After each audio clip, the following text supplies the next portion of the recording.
Goddamn. Goddamn. Uh, yeah, yeah. Um, Yikes. Yeah. Yeah, yeah, Boy. yeah. Man, what is going on, everybody? What is going on, everybody? Welcome back to another edition of NHP. Welcome back of another edition to another edition of NHP Unscripted, as we are back on here today with another week's worth of boring television to talk to you all about. Um, Boys. Let me see here.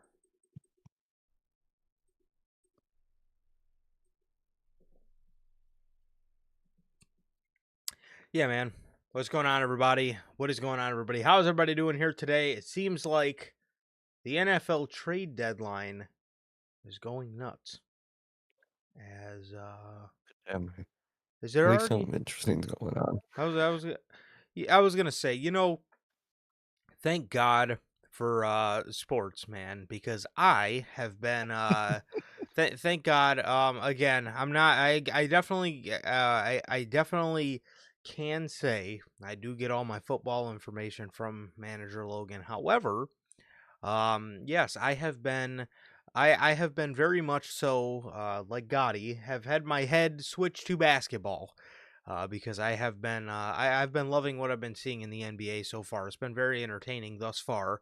And then you look at professional wrestling, and my God, it My God. has it been anything? Has it been? It's been a lot of things. Interesting, I can't say is one of them. It it's just been it. It has just been very. What is even the word, man? Lazy, uninspired is a great word for it. Um, Boring. Um, yeah, I don't know. We have just I don't know. We have not been eating. We have not been eating, man. We have another week of wrestling television to talk about for you guys. That was very unimpressive, in my honest opinion. However, yeah, again, like Gotti says, his head is completely switched over to basketball, and so has mine. I've been I've been loving what I've been seeing from Luka Doncic this year. Been loving what I've been seeing from Victor Wembanyama this year. The Thunder are still 7-0. The Bulls started the season 5-0. I think they're like 5-1 now. So, which is crazy that they're fucking good. Um, who else? Who else? Who else? There was another. Oh, the Spurs. The Spurs started the season 5-0 too. Crazy stuff. Crazy stuff, man. And also, Steph Curry's still that guy. He is still that guy 10 years later, bro. Literally.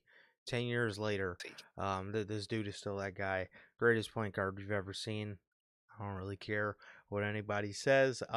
He's the GOAT. But yes, I have been very much so indulged into the National Basketball Association over World Wrestling Entertainment and All Elite Wrestling. Yeah. Literally, man. So I completely understand. Sometimes as wrestling fans, we do have to dip out into other stuff. For our to pique our interests. Again, whether it's sports, TV shows, movies, whatever the fuck. Man, because we have needed it. Sorely needed it at that. But how's everybody doing? Thank you guys for joining us for another edition of NHP Unscripted, where we will be talking about Monday Night Raw, SmackDown, and Fright Night Dynamite. So we have all those great things to talk about here today on this episode. So this should be fun once we get into it. But yes, how's everybody doing? Thank you guys for joining us. This is your first time watching. Guys, do not know how the show works. Every Tuesday at 12 p.m. Central, we are on here with the news every Friday at 3 p.m. Central. Or no, what am I talking about? Every Tuesday at 12 p.m. Central, we're on here with Unscripted, not the news. Friday at 3 p.m. Central, we're on here with the news. And for the pay-per-views for both WWE and AEW, we are live directly after the show goes off the air with the official post-show review. Man, if you guys did miss Friday's episode of the news, as well as Saturday's edition of the Saturday Night's Main Event post-show review from Salt Lake City, Utah, you guys can now watch that on all platforms. Both of those are available on Spotify, Apple Podcasts, and if you want to see it first, join us right here live. Like I said, every Friday at 3 p.m. Central for the news and for the pay-per-views for both WWE and AEW directly after the show goes off the air with the post-show review, man. And with that being said, if you guys have not got a chance to get your hands on some of the official NHP merchandise, you guys can now find this live on the merch shop that is bonfire.com. Link is at the top of the description of this very video, man, where you can find this beautiful piece of NHP merchandise live on there as we speak, man. Also, if this is your first time watching and you guys do not know who we are here at NHP, I am Johnny, one half of the host of this very show. And as for the other half, we got my man Sir K. Sir K, go ahead. Let the people know what it is you are smiling about today. I don't think I am today, man. I mean, I watched Raw last night. We had Saturday Night's Main Event on Saturday. And, yeah, I don't know what the fuck's going on, man. I really don't. This shit is so ass, bro. This shit is so ass. Thankfully, I'm here with you guys. So, that usually puts a smile on my face. But other than that, my God, this is the most boring, uninteresting state of wrestling in a while, dude. And it's so sad. This shit is so fucking sad, dude. They could, oh man, I can't wait to talk about that shit on Raw, dude. Fucking fuck all happens on Dynamite every week, and then same thing for SmackDown. You got Dragunov and nothing else. Um, and you got the NFTs, or yeah, the NFTs fucking running around being dorks. That's what you got. That's what you got, man. And shit is boring as hell. Shit is boring as hell. And goddamn, dude. Goddamn, can something pick up somewhere, man? Because the more War Games looks up, the more it looks like ass. I can't lie, man. But we'll see when we get there. But overall, I'm doing fine. I'm doing good. Like Duranto always asks, how's life? How's the family? Life's good. Family's good. How is everybody doing in the live chat? Logan, Mr. Welcome Down, cut their shiz off. How you doing, Gotti? What about you, bro? How are you doing? Not too bad, man. Not too bad. I am just chilling, dude. I am just chilling. Nothing, like I said, nothing too much. Just enjoyed the weekend for betters. I enjoyed the weekend, and yeah, Saturday night's main event, obviously. So that happened. Just getting ready to kind of get into the busy month of November, the busy later half of November, man. So, Yeah. yeah, there is that, and Yeah, usually I say, looking forward to this pay-per-view weekend. I'm looking forward to the weekend, not as much as the pay-per-views right now. eh, that is definitely Because, that god is damn. yes, that is definitely the case. So obviously, very busy second half to very busy second half to November coming up, man, with just everything personally, holidays, especially wrestling. So you guys know how that whole thing works. Obviously, we got Full Gear coming up, and then that's kind of right in the middle of the chaos. And then Survivor Series and stuff should be towards the end of it. But other than that, man, I'm doing okay. I'm doing okay, just chilling. So as Durante always asks, I'm good. Family's good. And what about you, Durante, Logan, Bell? And he is here, the one and only, the owner of GDR Finances LLC. Mr. Walk him down and cut they shiz off.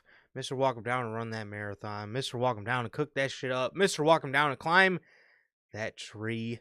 We have Gotti Devon in the house. My brother Gotti is here. How are you doing? Thank you for joining us, man. He says sorry for missing the show. He was live Saturday night.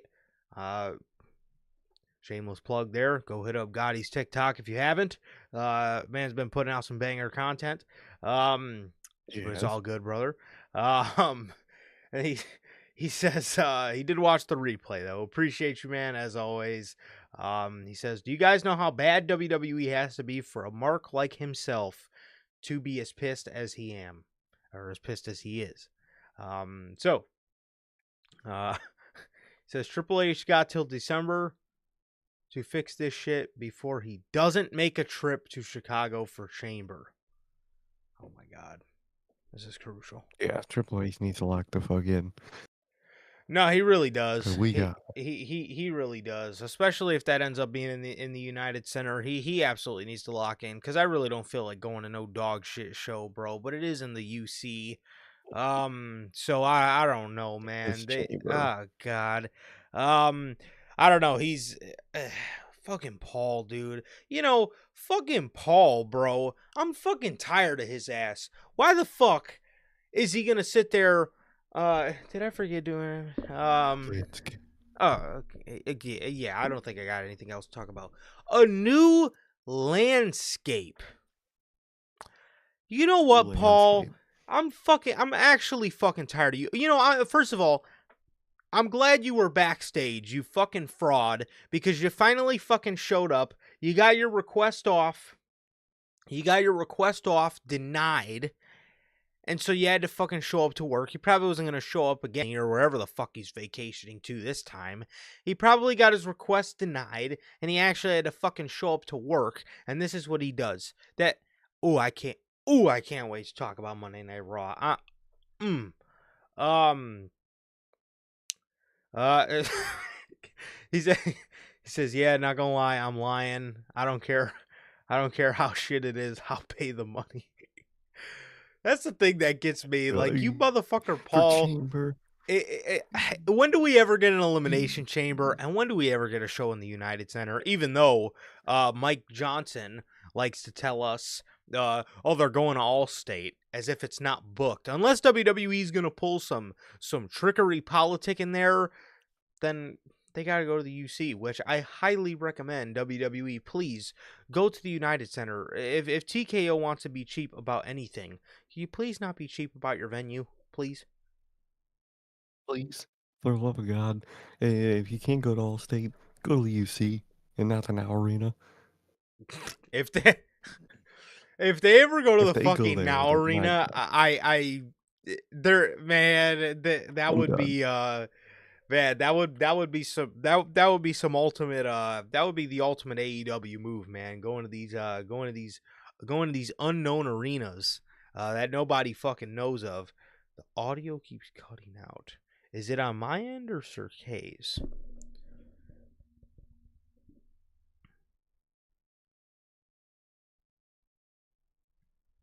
Yep, I do have my W bottle. Yeah, it is here. You got Shout to. out. You already know.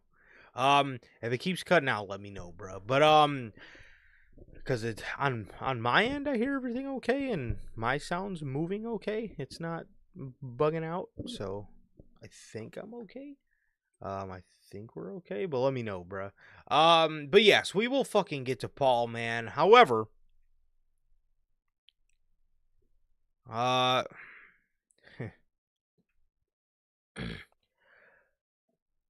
we have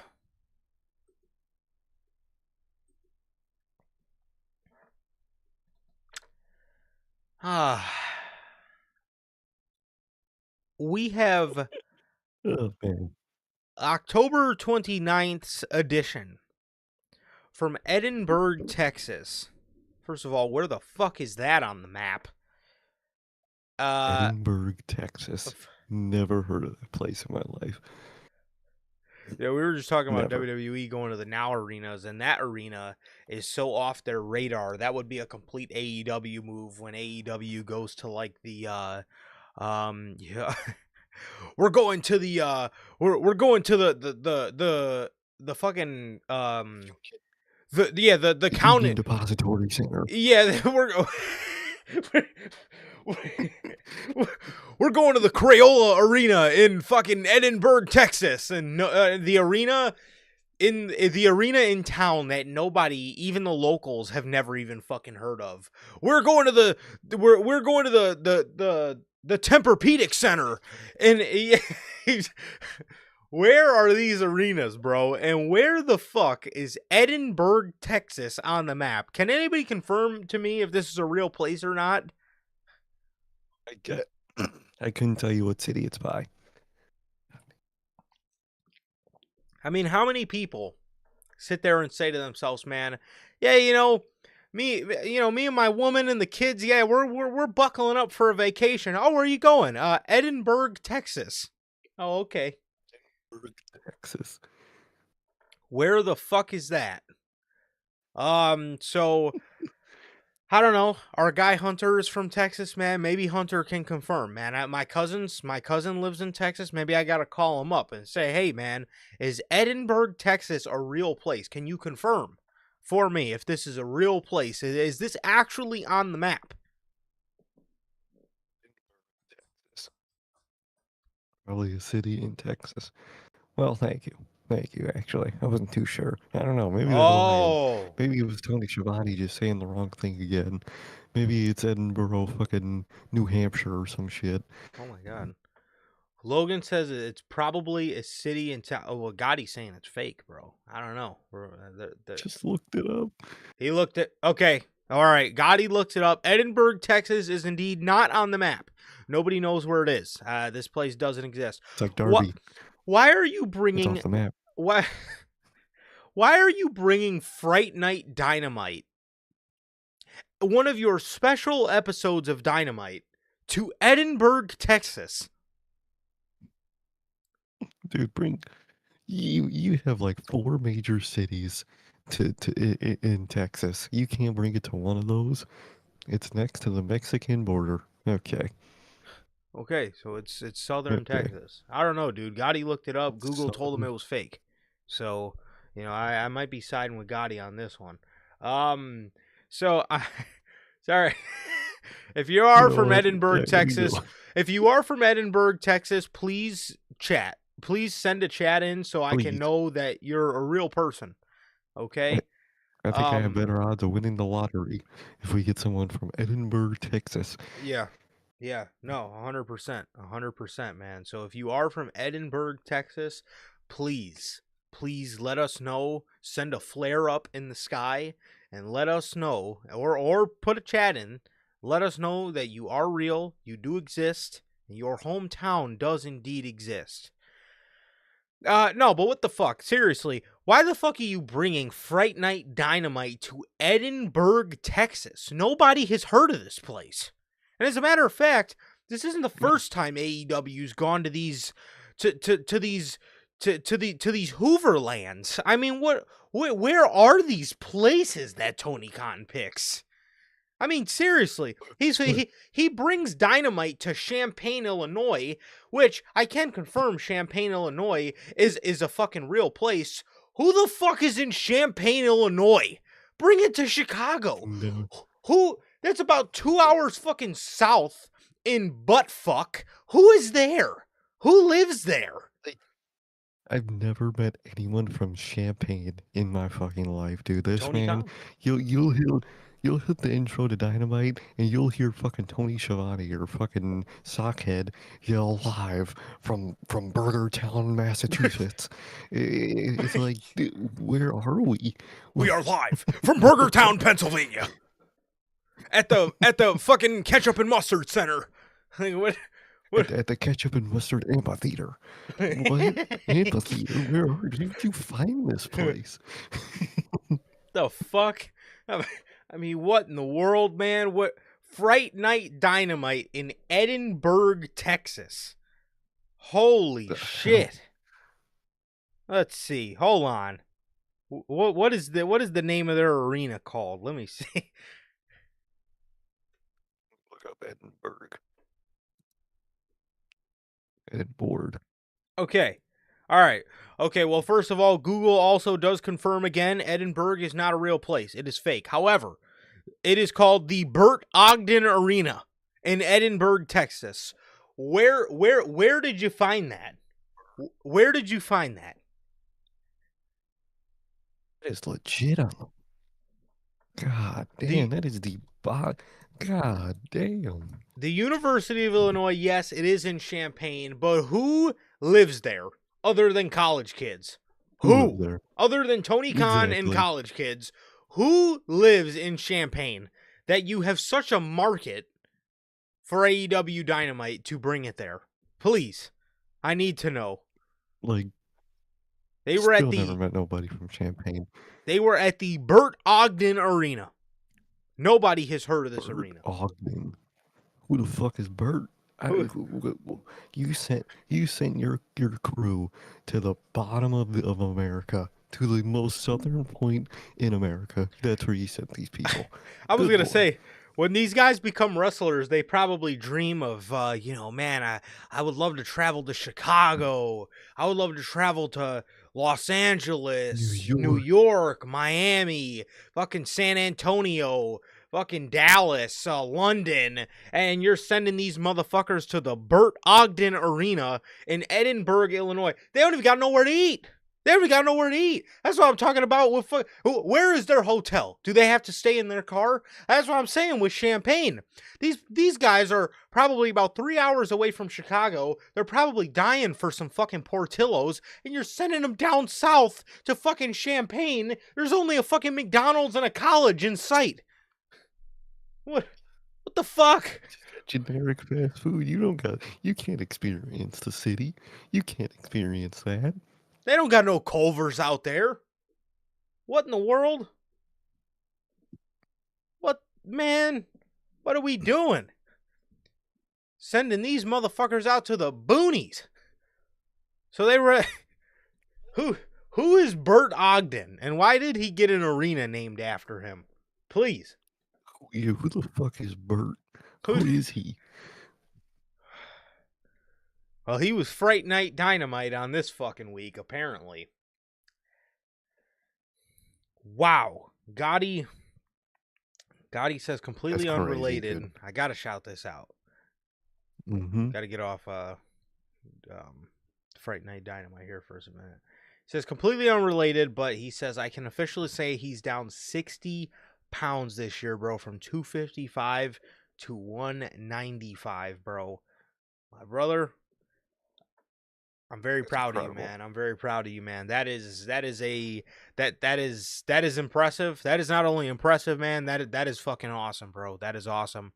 Continue to work, bro. Continue to keep putting in that work. No, it's really an awesome thing to see, man. It's really an awesome thing to see. I can definitely speak from personal experiences. But going down that much on weight, it really is it's a great thing to have happen to you, man, because it's just nice sometimes getting to see results for the hard work that you do put in. A lot of times in life, sometimes we put in a lot of fucking hard work and we see absolutely no results from it. So when things like the gym do come along and you do actually see those results and you do put in that work, it's a very rewarding thing. But yeah, sometimes, again, man, sometimes in life, and I could definitely speak from personal experience as well. Sometimes in life, you definitely have those situations where you put in nonstop work and you get no appreciation and you get no progress. You work fucking shitty jobs and you fucking see absolutely nothing going on from it. And those kind of things do suck. But dude, yeah, getting in the gym, bro, and actually seeing results from that kind of stuff is very cool to see, bro. Very cool to see. So that's says he's almost 2 weeks clean of smoking. Says it's the hardest thing he's ever done in Good. his life. That is also very fucking Very awesome, good, dude. dude. Shout out to Gotti. Shout out to Gotti, bro. That's so awesome, dude. That's so awesome. I'm very proud of you, man, and I'm happy to hear that. I'm happy to hear that, dude. Congratulations. And that's impressive, man. That's tough. That's hardworking. That's impressive, and that's crazy, man. Great job, and keep it up, bro.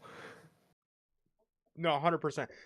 Yeah, at some point, you will eventually start to get that muscle weight back. So that's awesome, bro. That's awesome. Exactly. That's really fucking awesome. Shout out Gotti, bro. Shout out Gotti. Those are things Truly that shout out. those are things that you definitely do need to um you those are things you definitely should get your flowers Mr. for, In man. that gym.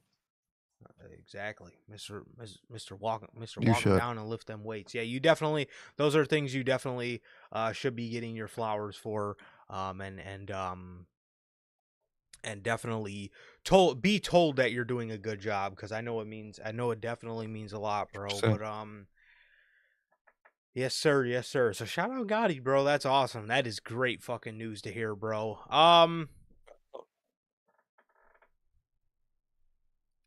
Logan says this week's Dynamite is it's in Houston in the Bayou Music Center.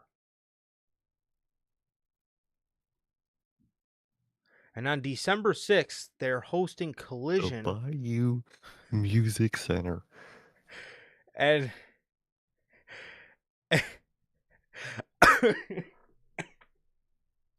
and on It's a what? December 6th, they're hosting Collision in Columbus, Ohio at the Greater Columbus Convention Center. Is that a fucking museum?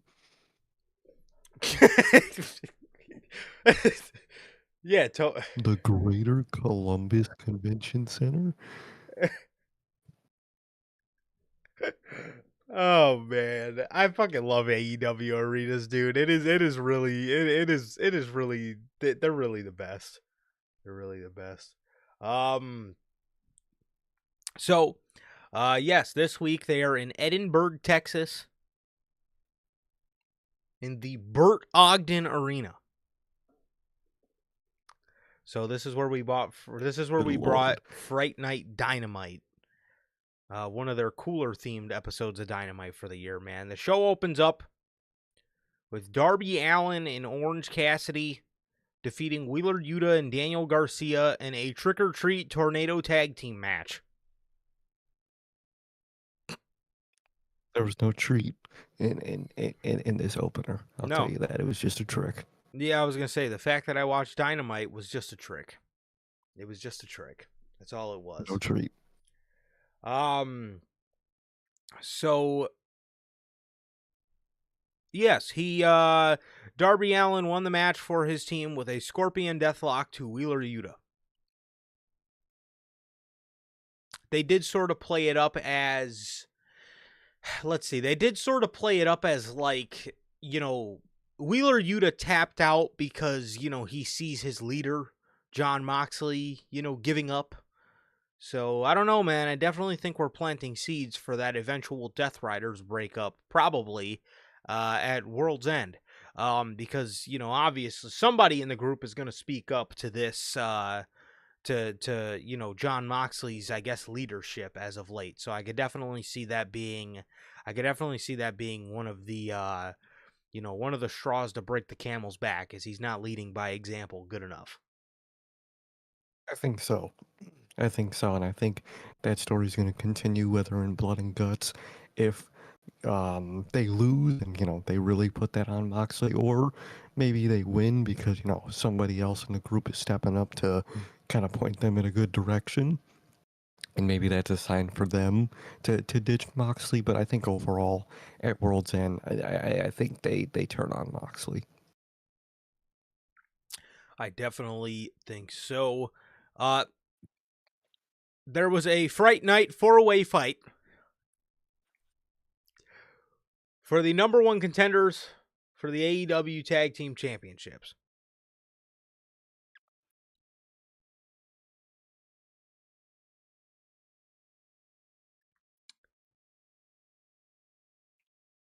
Man.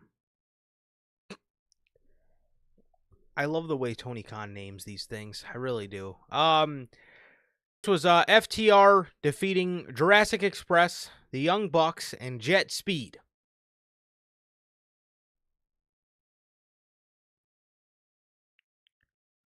Uh,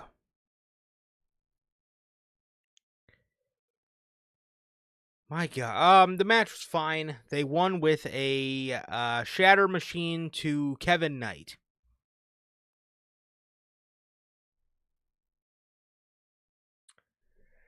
As FTR is God. What a thrilling setup for a title match. yes, FTR are the number one contenders again for Brodito. As like I said, they won with a shatter machine to Kevin Knight, and yeah. I mean, what what do you want me to say? FTR become the number one contenders again, and I'm assuming will probably win the tag titles again. Um, they will probably win the tag titles again to go on and face Christian and Cope. So there you have it. Exactly. Which, which, you know, good. It looks like, you know, they're back on being back on the horizon soon. I hope so. I can see them returning at Full Gear after they win the tag titles, or maybe the Dynamite after. So hopefully that means we get them back on TV too soon. 100%. 100%, man. Because the way they did Christian in this whole story has just been so wrong. It has been all fucking wrong. They literally just told that man, True. okay, Adam Copeland isn't here. All right, well you could go home too. We have no use for you. My God. Um, Like, that's crazy. They literally just sent Bro home for the time being. legit. We have a Don Callis Family Summit. This was terrible. This was I hate absolutely this group. terrible. Yes, this is the worst faction going today. This is absolutely the worst faction going today. I think the fucking Dogs of War were probably better than this group. The mid card Mafia back in 2018 was better than this fucking group. This group I sucks. might have been, dude. This group is horrible. There's no cohesion. There's nothing to it. They're not cool. They're not anything. They're not anything. They're just together for no reason. Yeah, and their fan base seems to think, the idiots that they are, they seem to think that this Don Callis family group is some fucking revered group in the wrestling space. Oh, look at Don with all these demons. Really? All these All these demons. demons. Oh, okay. All of them. Yeah. Oh, yeah, okay. Fucking Rocky Romero. If you have Rocky Romero in your group, that tells me right there this is this is anything but a group of demons. A demon that can't even speak, man. Isn't the whole point of a demon is you speak your way into shit? Fucking motherfucker can't talk. What about the doorknob? You can't have an uncharismatic ass demon. That negates the whole point. Like, what? We got Lonnie in the house, bro. Lon Dog. What How up, you bro? doing, man? Don Callis tells Takeshita he is the alpha, but now that we have a whole family of alphas. Really? Yeah. Good lord. You have a whole family of losers, Don. Literally. He says they need to do what he says. He says there's no I in team, but there's an I in family. And you guys need to do what I say and what I want and shake hands. He's telling this to Okada and Takeshita. Things are very intense between the two. Takeshita listens to Don and he goes to shake Okada's hand, and Okada gives him the middle finger. They get into each other's faces. All 8 of the other dummies that are in the faction are trying to pull these two off of each other, and so Don Callis makes them team up on Collision. What ended up happening on Fright Night Collision, I have absolutely no idea. But I'm sure we'll hear all about it next week tomorrow on Dynamite.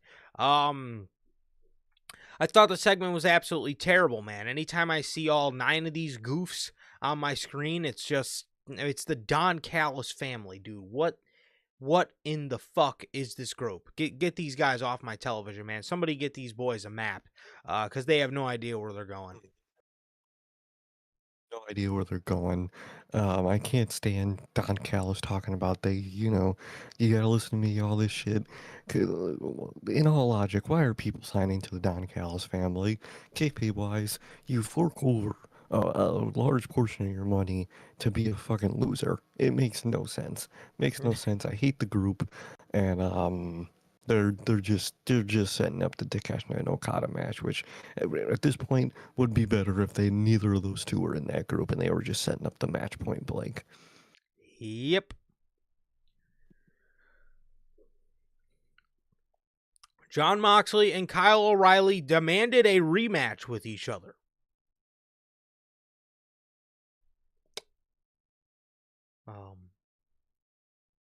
Right. Both men, according to Excalibur, begged for a rematch. Begging. Kyle O'Reilly had a submission in on the outside and did not let it go. And I guess both men forgot that, there's a fucking 10 count that they have to adhere to. And so they both got counted out. Kyle O'Reilly got in the ring and begged for more time. As he was begging for more time, Marina Shafir jumped in the ring and hit referee Aubrey Edwards. And then the Death Riders attack Kyle O'Reilly. They would then be saved by Darby Allin, Orange Cassidy, Roderick Strong, and Mark Briscoe. And Darby Allin, Mark Briscoe, and Orange Cassidy would make the claim or make the announcement that they are calling the Death Riders out to blood and guts. So it will be the Death Riders, Mox, Claudio, Yuta, Garcia, and Pac versus Darby Allin, Orange Cassidy, Kyle O'Reilly and Roderick Strong, and Mark Briscoe. Boy, did that fucking team come out of nowhere. They literally just said, "Oh, we need a babyface team. Oh, the conglomeration. All right, we'll do them. We'll have them just team with Darby, and boom, we got our fucking blood and guts team." Thanks. This is what Triple H does every year. Big heel faction, just a conglomeration, quite literally, of baby faces. Yep. And we have what's his face? Mark Briscoe. Wasn't this guy a couple weeks ago asking Kyle Fletcher for another TNT title match? And now he's just in blood and guts. So is he not trying to get that shot, or what happened? I mean, I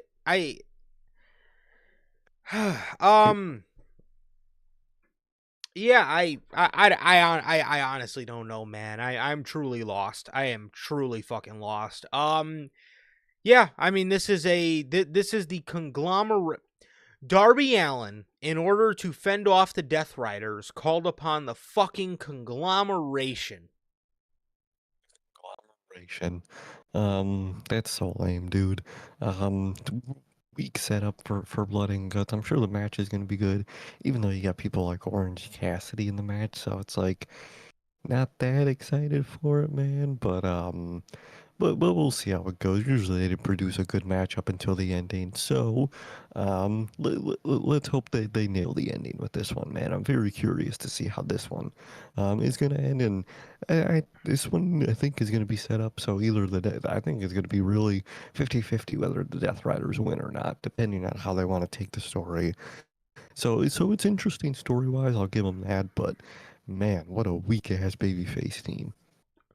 Yeah, I mean, the only thing, I'm sitting with you, The only thing I'm really excited for here is, just to see what story the Death Riders take in all this. But speaking of them, they announced the women's Blood and Guts on Collision as well. It is Chris Statlander, It's more. Willow Nightingale, Queen Aminata, Jamie Hayter, and Harley Cameron, and Tony Storm against Mercedes Moné, Megan Bain, Marina Shafir, and the Triangle of Madness. Literally all the heels just versus all the baby faces for no reason. Why is there a women's one this year? It makes no sense, dude. I thought the men's was nonsensical, man. And you got the women's, and it makes it worse. I cannot wait for one of these goofy ass announcers to call the heel team the Hexagon of Madness. I fucking The know it's gonna be. hexagon of I madness. know it's gonna be Excalibur, or I know it's gonna be Tony Schiavone, and I'm here for it. However, what is that match? Where does Tony Storm? Okay, like this whole thing started off as a feud between Queen Aminata, Jamie Hayter, and the Triangle of Madness. Where the hell did you get Mercedes Moné from?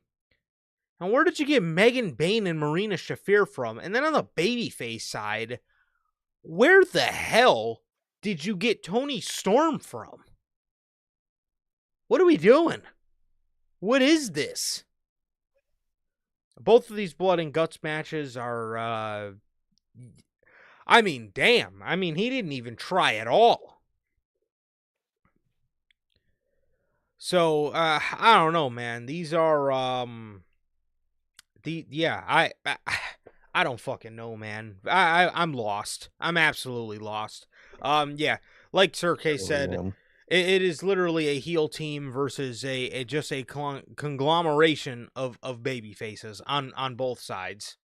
I mean, there's even for the women's one, it's a conglomeration of heels versus a conglomeration of baby faces. So It's all it is, dude. It's literally all it is. Mercedes Moné and Athena attacked Chris Statlander, but Willow Nightingale and Harley Cameron came out to save her. Great. Right. Great setup, man. Love what they're setting up. We did get a video package for Bandito, who brought his grandmother to the show the week prior to this in San Antonio, Texas. Yeah, it was very, very wholesome. It was very wholesome. It was a video package, like I said. It was his grandmother's first time in America, and it was her first time watching him wrestle. And she sat front row. And it was just a wholesome video package of him with his grandmother, just bringing her to the show or whatever. I thought it was cool. These are the kind of things I do like to talk about with AEW, because this is the kind of stuff. This is the kind of stuff I like when AEW does. AEW can do a wholesome moment very well. They definitely have more of a family vibe than WWE does. As to where WWE just kind of gives you a big box company type of vibe.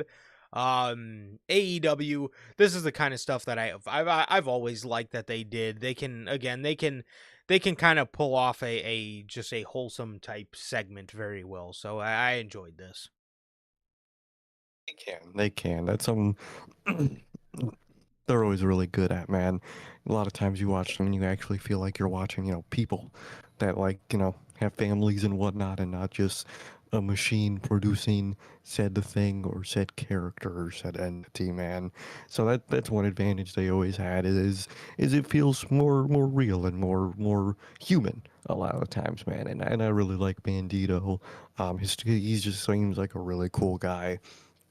I hope when Brodito eventually breaks up, he could go and be a real star in in the singles division. I really hope so. And I love this type of shit, man. I think AEW does it really great, and Bandito is no difference from that. For sure. For sure. For sure. Um, the Sisters of Sin defeated Queen Aminata and Jamie Hayter. Thekla Yay. attacks um Jamie Hayter to give the Sisters of Sin the assist on advancing in the women's tag title tournament. We then cut to Bryan Danielson breaking the news that Penelope Ford has some sort of shoulder injury. I swear to you, bro, they cut to Bryan talking about this injury, and he's talking about this serious ass injury. Dressed up as Hechicero for Halloween.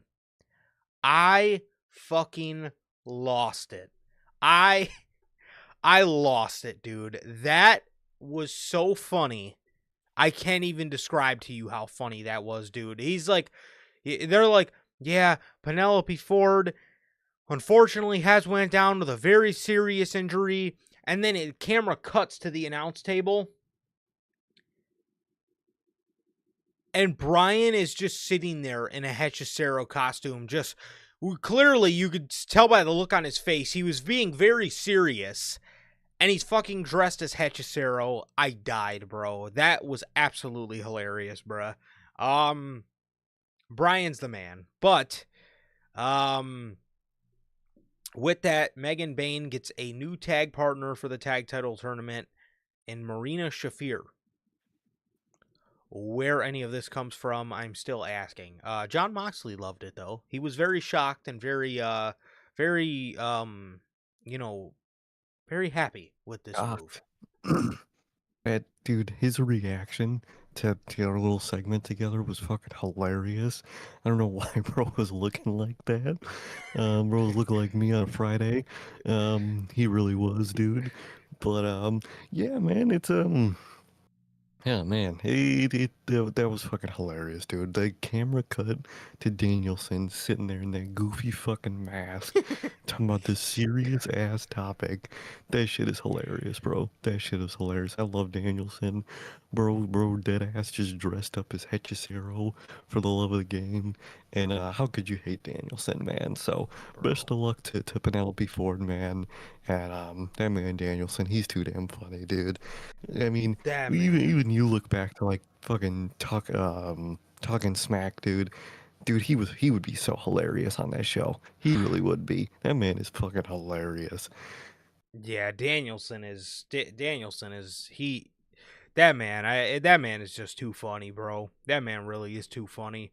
Um in the main event, Samoa Joe, Hook, Bobby Lashley, and Ricochet they were in the number one contender four-way to see who faces Adam Page at Full Gear.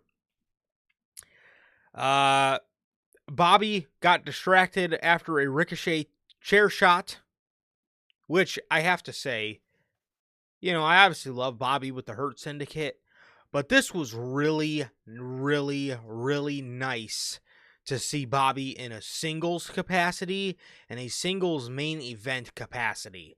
I don't know how much MVP wants to wrestle, but even if not, which I would personally just like MVP as the manager, you should definitely get somebody else in that group to, you know, make the tag team with Shelton, because I think Bobby is just better served in this, singles capacity against against guys like Samoa Joe, guys like Ricochet, guys like just in a singles capacity. I want to eventually see Bobby in the ring with Takeshita and Will Ospreay and Swerve Strickland. Him and Swerve Strickland, I thought, had good matches. It sucks that their feud just kind of got dropped. but guys like that, those are the kind of guys I want to see Bobby Lashley in the ring with. I am getting a little, exhausted of Bobby Lashley just kind of hanging around as its fucking tag team guy. But this was really refreshing and very nice to see Bobby in a different capacity than we're normally used to seeing him in.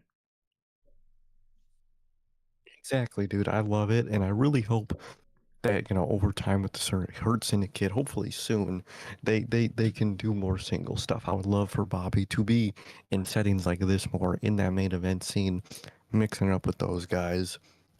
That's why I think you either need to get a third guy to let Shelton and that other guy be the tag team, let them be demons in that division, or even for the meantime, send Bobby to the upper main event scene, and then you send Shelton to that mid card scene. He'd be a demon over there. It'd produce some really good matches and shit, and both guys can run shit in each said division.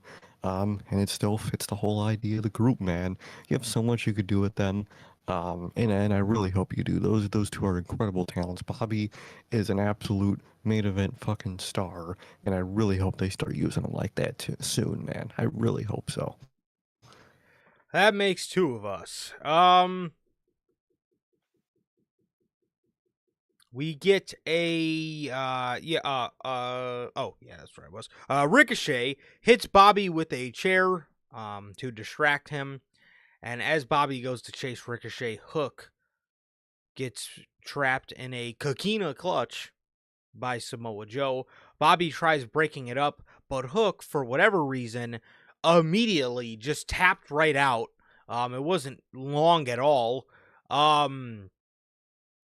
We then get the Ops cutting a promo, and Tony Schiavone came out there.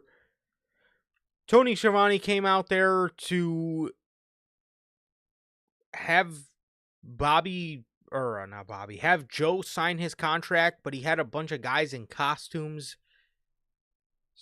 come out with the contract. So the Ops sniffed this out and they attacked all the guys in the costumes. The lights went out. And they came back on, and Tony Schiavone hopped back in the ring before we would realize that it wasn't Tony Schiavone. It was Adam Hangman Page dressed as Tony Schiavone. And Hangman attacks Samoa Joe. That has got to. I love Hangman, but that has got to be one of the absolute worst Halloween costumes I've ever seen in my entire life. You're so down bad you had to dress up as Tony fucking Schiavone for Halloween. That is one of the roughest. That's bad. Oh God, one of the roughest Halloween costumes I've ever had the displeasure of seeing. It really is, man. It really is. Horrible Halloween costume. Horrible person selection. God, my God. And that type of segment is expected on like a Halloween edition of a show, man. I think a better version of it is if you did have people in costume come out, Joe takes them out, and then Hangman just runs up as they were just a distraction. He wasn't even in costume. I think that might have been a better version of that segment. But either way, I mean, it is what it is. I really wish, um, for the match, I really wish Hook was in this fucking group, man. I wish he turned heel with them, cause he's back again, and he's in generic tag team with somebody he has nothing to do with, and he's completely meaningless on the show, man. I don't know what the fuck they're doing with that shit, man. But man, there's so much potential wasted. That it is. That it definitely is, man. So, yeah, that is everything for Fright Night Dynamite. As yeah, there you have it, man. Thank So God. Hook and or not Hook, Joe and Hangman are your match for Full Gear. Yeah, that was that. Again, incredibly boring episode of Fright Night Dynamite. It their Fright Night Dynamite last year was definitely a hell of a lot better than this one was. Fright Night Dynamite last year was actually really good, from what I can remember. And Yeah, fast forward 1 year, and that shit was boring. So, with that being said, yes, we are done with AEW, so please, I would love to hear your question. But before we answer the question, or as Gotti types his question, we do have an official word from our sponsor here at NHP, W Energy. W is an energy drink loaded with vitamins and nootropics formulated to improve focus without getting the jitters. W is a clean formula, sugar-free, zero-calorie, free from fillers and artificial colorings with 150 milligrams of caffeine per serving. You can get your W products today with the link below and code NHP at checkout to save yourselves 10% on your next W purchase. Really, always got to shout out Dubby. Whether workout, whatever you may need the energy for, whether it's Raw, whether it's SmackDown, whether it's a Wednesday night Dynamite, no matter what you may need the energy for, which trust me, you'll need it for any of those three things. If you want the energy, you don't want the jitters, and you want it to taste good all at the same time, can't go wrong with Dubby. Gotta try Dubby. It won't do you wrong, man. Always, gotta shout out Dubby. Yes, and if you don't need the energy, you will definitely need the boost of focus for these shows. So, Yeah. shout out as always to the official sponsor of what we do here at NHP. Shout out to Dubby as always, man. So, okay, so Gotti's question.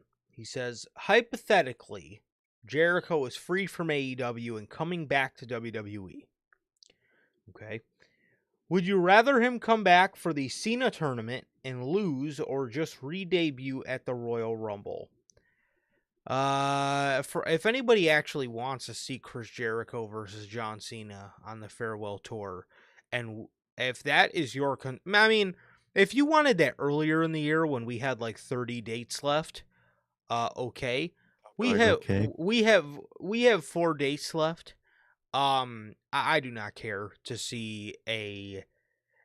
There's a lot of other things I would have much rather seen on John Cena's farewell tour if they are going to do some impromptu stuff with 4 dates left. There's a lot more that I would like to see than Chris Jericho. So to answer your question, I would just bring him back in the Rumble. I think that's the best way to do it, unless you want to bring them back in the tournament, lose, and kind of do like a journey story of just, getting to find himself again or some shit. You could do that, but I don't know, man. I really don't know what you do with Jericho and what kind of character he has upon return. So the safest option, I would say, is the Rumble. You get your pop, even though we have news about the Rumble, and there might not be any surprises for the Rumble come next year, man. Which is it negates the whole purpose of the thing, but we'll get to that on Friday, man. But I would probably just save him for the Rumble, man.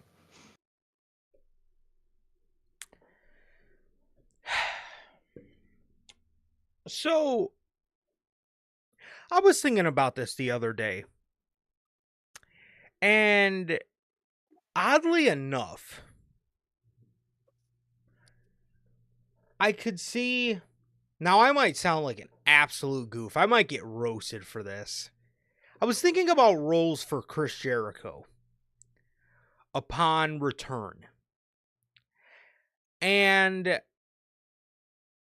one role that I could see him in, and again, I don't know how people would feel about this, but I actually think he could maybe help these guys if done right. Now, again, assuming that we don't get a learning tree version of Chris Jericho where he helps absolutely nobody, assuming we get a Jericho that actually contributes to the roster, I can see, again, don't laugh, I can see, and I don't know why I can see this, but I could see it working. I could see Chris Jericho fitting the vibe of the Vision. Again, I mean, yeah. I don't know why I can see him in that role.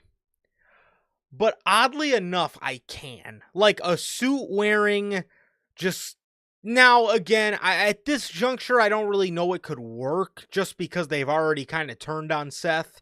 So they've kind of made it out like they don't really need like a older mentor. But I could have, the only reason I would say that, now again, I think when I did think about this, Seth was still in the group. I feel like Jericho could probably take that Ric Flair spot in Evolution very easily as the older guy, and then Rollins would obviously be the Triple H, and Batista and Braun would be, or Braun and Bronson would pretty much be Batista, yeah, Batista and Orton. Um, but I don't know. Now again, I don't really know that it makes too much sense now because Rollins is out of the group now. But I remember I was thinking about that a while ago. I could see Jericho fitting in the vision, very well, just because I don't know. I could just see him just as an older, wiser, presence fitting very well.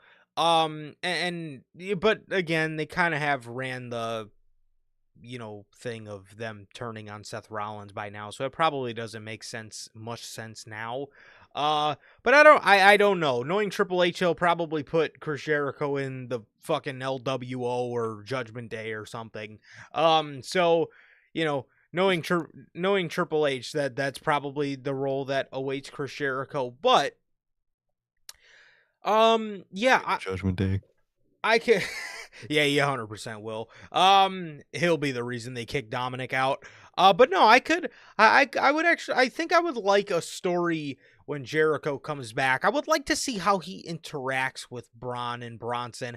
And I also think a dynamic between Jericho and Paul Heyman would be very interesting as well. As Jericho trying to, I guess, offer his insight on Braun and Bronson's future in the company. So, I don't know, just something I thought of. Again, I don't know how Exactly. much. I think it could work. We're all. Mm-hmm. Oh, so, no, go ahead. No, no, go ahead.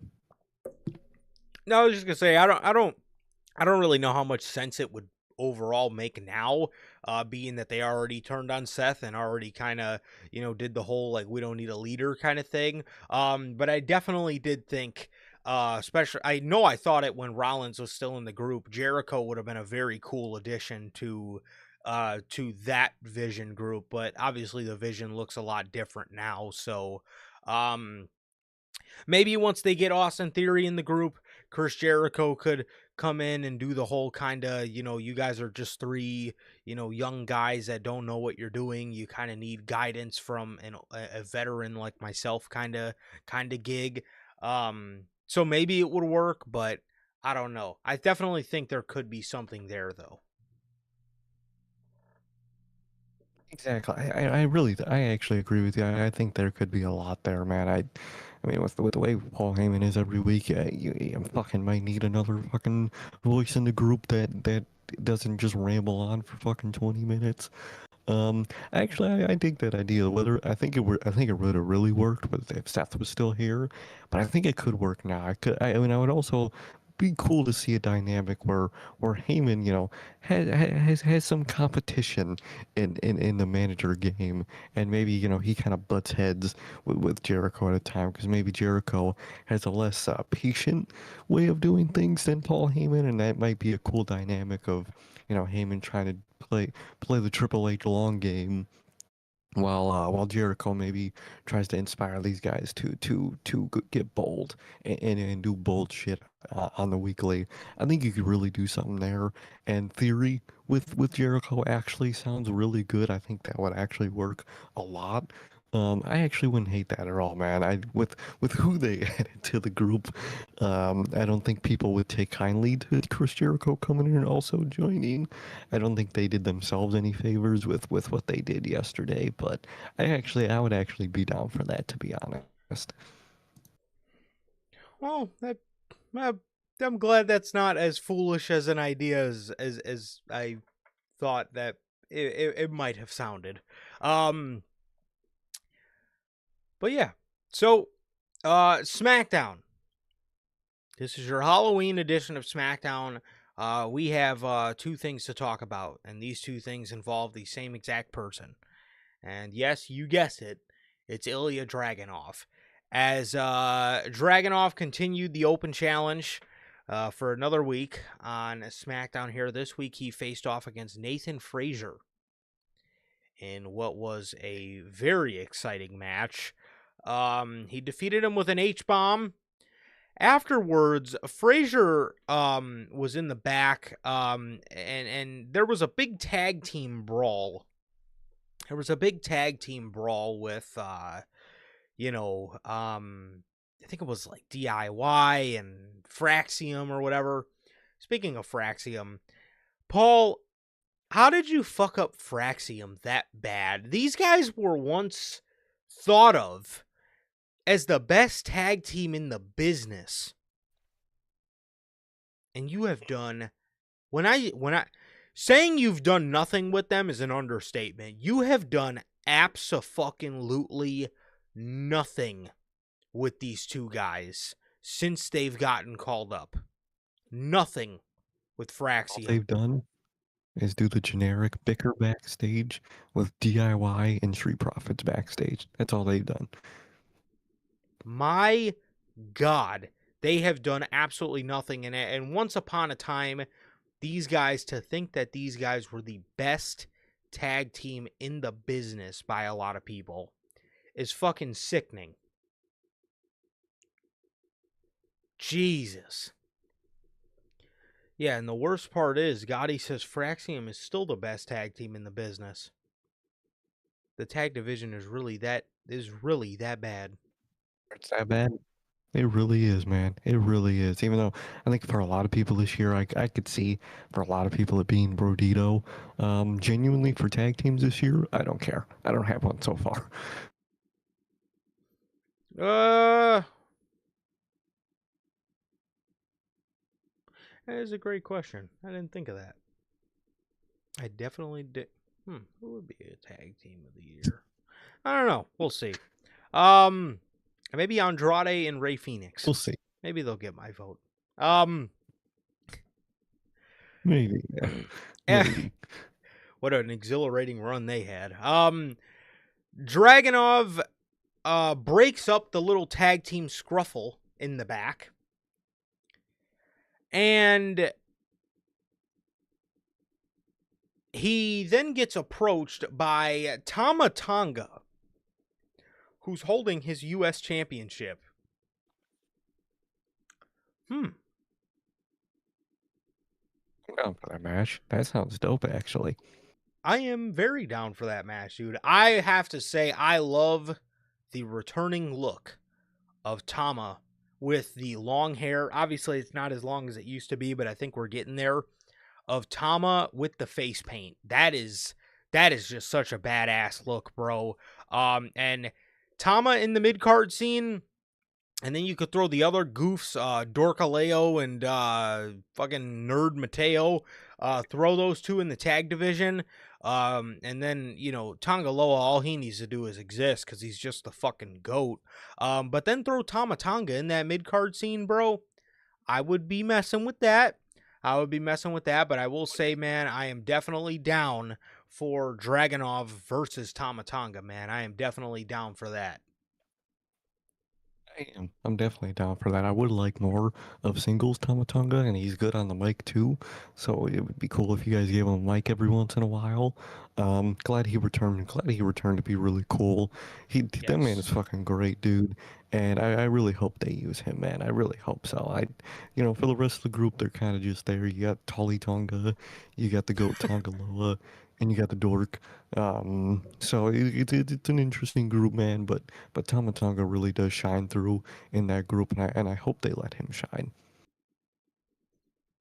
100%, man. 100%. I think Uh, yeah, I think obviously I think he is at 40 whatever year old he is. I know he's in his 40s. He is the standout in that group, 110%. Um, Oh yeah. so at some point, me and you were talking about this over the weekend. At some point, man, I would just love to see, him get the band back together with Jacob Fatu, man. I think that was just a great fucking pairing. They just had it. And Jacob Fatu gives off that cool factor, man. Nobody in this fucking group gives off that cool factor, and it's certainly not Fire Hydrant Mateo. So He's fake, bro. He looks so stupid. Oh man, I don't get it. Um, that's what this group is missing, the cool factor, the rule of cool. They don't have it. Tamatonka has it. Solo can sometimes have it when he's cool and funny. At this point, I would rather Solo be Solo. I think that might be the best course of action for Solo in the future. And I would really like God with Jacob again. I think that was a better dynamic. I think they fit him better, and they just had chemistry when they were with each other, man. That I don't think they have with Solo, and especially with fucking the useless tall guy and the dork. I think this group would be better off if they all went their separate ways. I would take fucking Jeff Cobb out of that makeup and make him Jeff Cobb. I would probably would do nothing with Hikaleo, and I would put God back with Jacob. I think that might be the best course of action. Solo is great. I think Solo might be better if he was Solo at this point. no, 100%. I could absolutely see your point there, man. I could absolutely see your point, but yeah, I don't know. We will hope for the best one day, I guess, and hopefully Triple H gets his fucking head out of his ass sooner rather than later. He said, Gotti says, do we have a guess on who took out Jacob Fatu? I would love for it to be Randy Orton, but my guess is Triple H probably just gonna have it be Drew McIntyre. So yeah, that's my guess. 100%. It was just Drew McIntyre, unfortunately, man. You could do cool stuff. They're not gonna do cool stuff. It was just a generic McIntyre attack where Drew McIntyre is probably gonna lose that feud too. Probably. So yeah, that's everything for SmackDown as we got Monday Night Raw from Rio Rancho, New Mexico.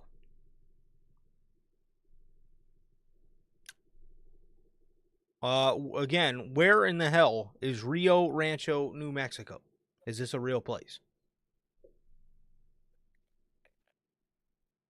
Which is funny because I swear they said from Albuquerque at the start of the show, but they just said, "Oh, it's close to Albuquerque." Albuquerque. Just go to Albuquerque. Why are you Yeah, going to Rio he's Rancho? Joe Test said that they were in the Albuquerque region. Really? Okay. Really? Yeah. Okay. Thanks for that, man. Thanks for being useless, dude. Rio Rancho, it's near Albuquerque. Just go to fucking Albuquerque. I think Albuquerque is the only place in New Mexico that anybody knows. Does anybody know of anywhere else in New Mexico? Exactly, dude. Exactly. Who knows where any of these shows are going, man? They're gonna go to fucking Good Springs, Nevada next for either Dynamite or Raw. Who fucking knows? So, the show opens up with CM Punk. I gotta ask, bro, did you see the side plates? Dude, the side plate. I love Holy. when side plates have color. That Yes. shit goes hard, dude. That shit goes. I love when side plates have colors. Too tough.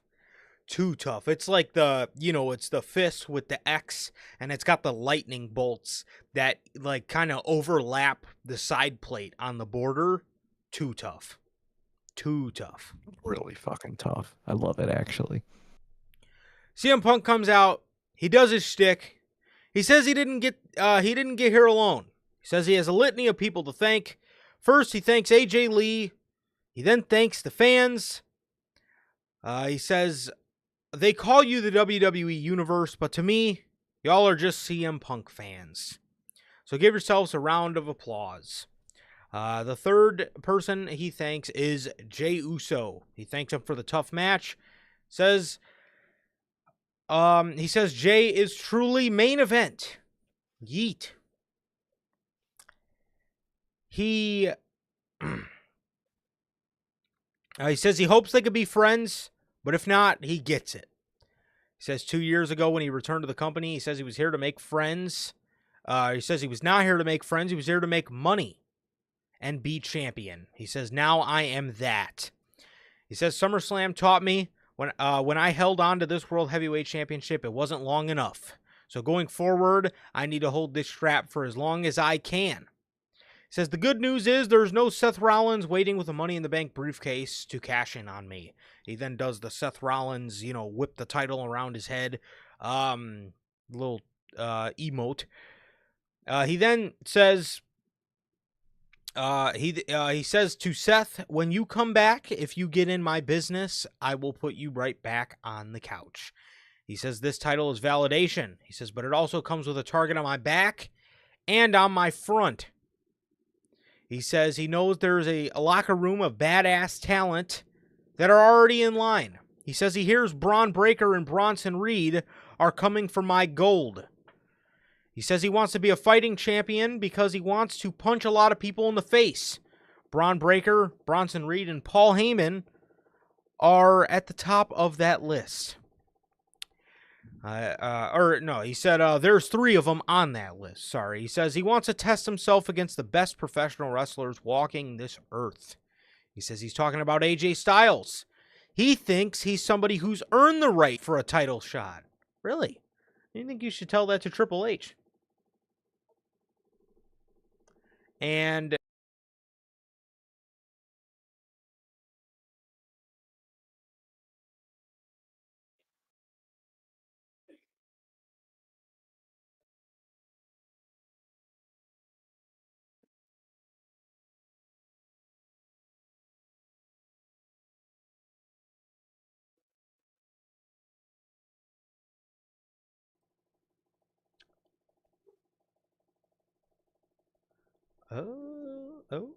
okay.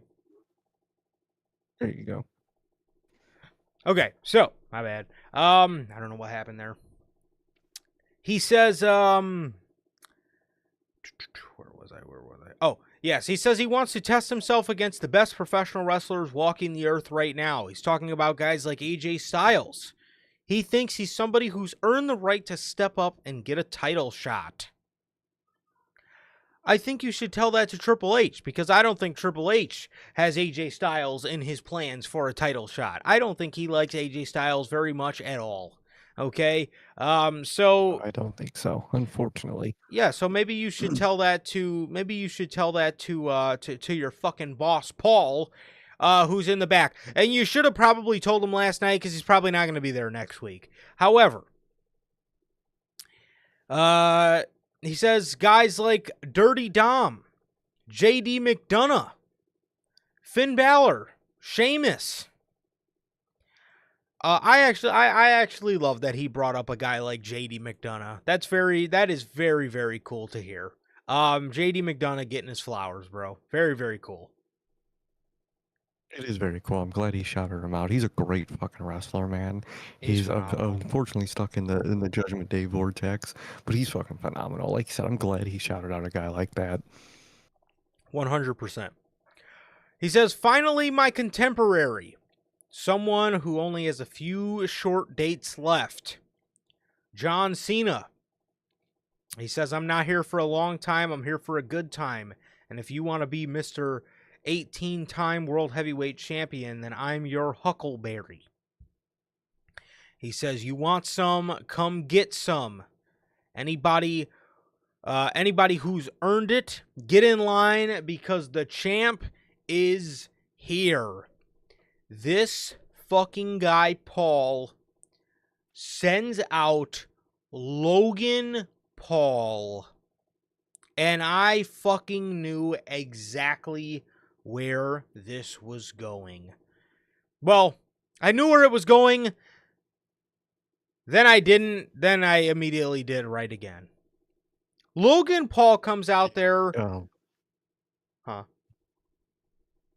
not our good. Logan Paul comes out there and CM Punk starts yelling, "No, no, I spoke too soon." He says, "I want to be a fighting champ, but anybody but you." He tells Logan blue is his color. "Why don't you go to SmackDown? I hear it's lovely this time of year. Ilya Dragunov is having an open challenge every week. I think that's more of your lane." Logan Paul says, "You said anyone, right?" The noble CM Punk is a man of his word.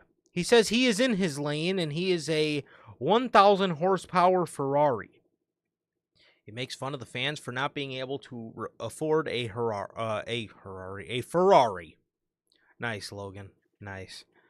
He says Punk is Very very generic. yeah, it was very creative, man. How fucking long did it take you to come up with that? Oh, the fans can't afford it. Oh, fucking K, go fuck yourself.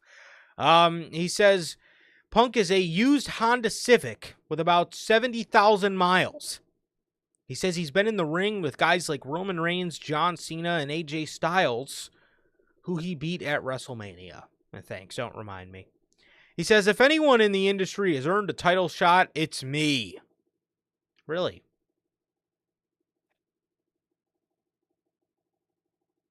The worst part about this, I didn't even hate him and Punk's interaction. I love Punk's on-screen reaction to this. I thought it was really cool how much he didn't want him out there. I like, but man, this is what you choose to for Punk. This is what you got, Logan Paul. Good lord, man. Good lord.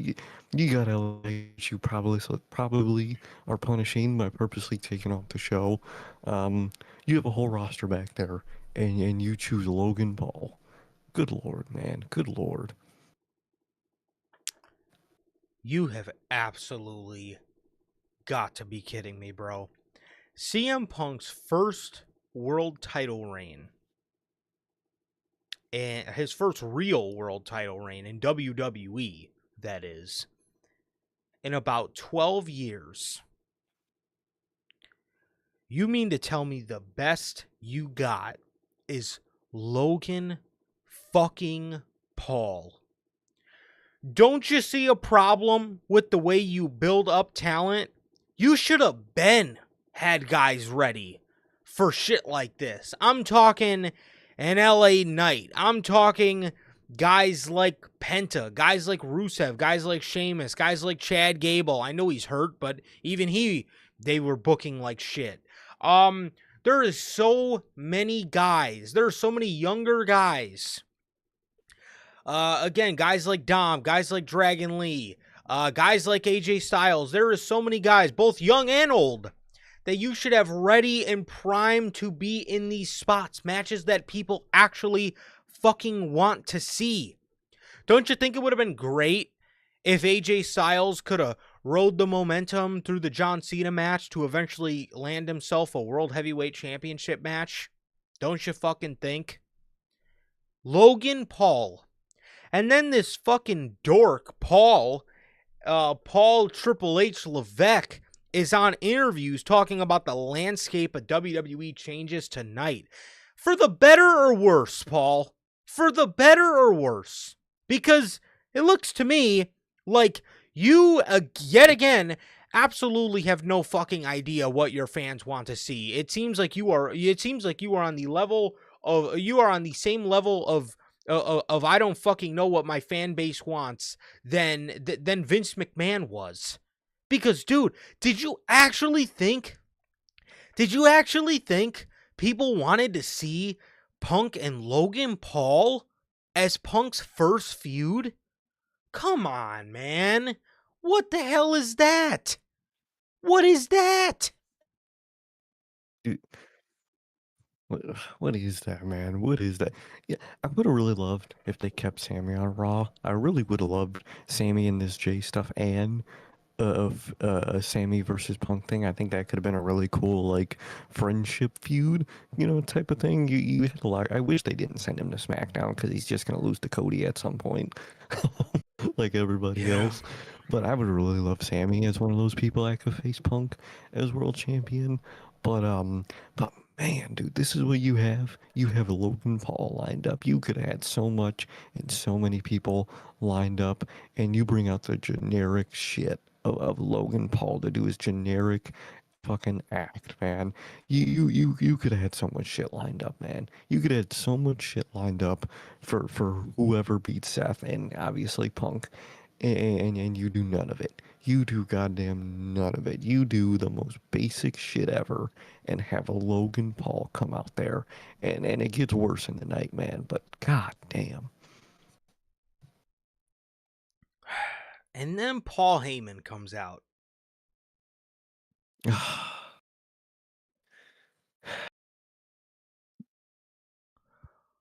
Paul Heyman, he I, does. I lost all feeling when he came out. Oh, same. Oh, I was right with. As soon as I heard. Well, actually, it didn't even pick up his whole Like, line. It literally picked up "gentlemen." So I thought literally. that was kind of funny, but uh, you got AEW audio guys running the fucking mics in the back. Comes out there, he does his shtick, and he says he heard the reference that there's a king without a crown, because CM Punk said that earlier in his promo. He says, I don't see a king without a crown, I see a bitch without a owner.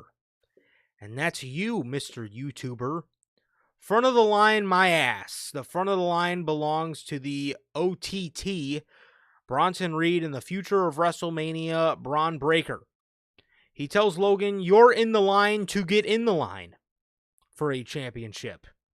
He says, and for a champion that's been champion for 2 days, which makes you 432 days short of when we were World Heavyweight Champion, need I remind you, I'm not the one that lost our title. You did. So it's your move. You're in the wrong place at the wrong time. Get to stepping now. Logan Paul says, newsflash, you snooze, you lose. Newsflash, guys, you're pretty slow. I was here first. Oh, that's the line of a fucking first grader who beat all his buddies to the lunch line. And what? Snooze, you Snooze, lose. you lose. You're pretty slow. What did Heyman say in there? That he fucking. I did like that Heyman. I do like how they've been doing pretty good with Bronson Reed. I really thought they were gonna under hype him up. They have been hyping him up at the same level as Braun, which I am glad for, man. But Yeah. dude, Heyman goes out there every week and says a whole lot of fucking nothing, dude. You can shorten your speech by like 2 paragraphs every week, Heyman. Yes. Yes, he can. So Braun grabs the mic. He says, the reality of this is he bought everybody 2 weeks to live. We sat back patiently for 2 weeks after we dropped Seth Rollins. And I had to be patient for 2 weeks for a new champion to be crowned. He says, congratulations, Punk. You got your moment, but the dog isn't waiting anymore. I'm coming for what belongs to me, and there's nothing else that stands in my way other than a man holding my championship, keeping it warm for me, and some dumbass YouTuber who thinks he's tough. So I suggest both of you get out of my ring, or I'll whip both of you like a dog. CM Punk says, what's going on here? You're either going to fight with me, or get the hell out of my ring. Logan goes to leave, but Braun pushes him. He pushes him right on his ass. They get in the ring and they start pouncing on CM Punk. And Logan Paul goes to walk away, but then goes in there to help CM Punk, but fails miserably and ends up getting the dog water beat out of him as he takes a spear and a tsunami. This man got absolutely whooped in an attempt to help CM Punk. Absolutely whooped. Dude, it's the classic. Someone's getting whooped by the Vision, someone reluctantly goes to help, and they also get whooped, man. We haven't seen that with Jey Uso for the last 3 months. It's not like that's basically the whole Jey Uso story right now, Yep. good lord, man, good lord. Literally, the best part about this whole thing was Braun's promo. I thought his was really good.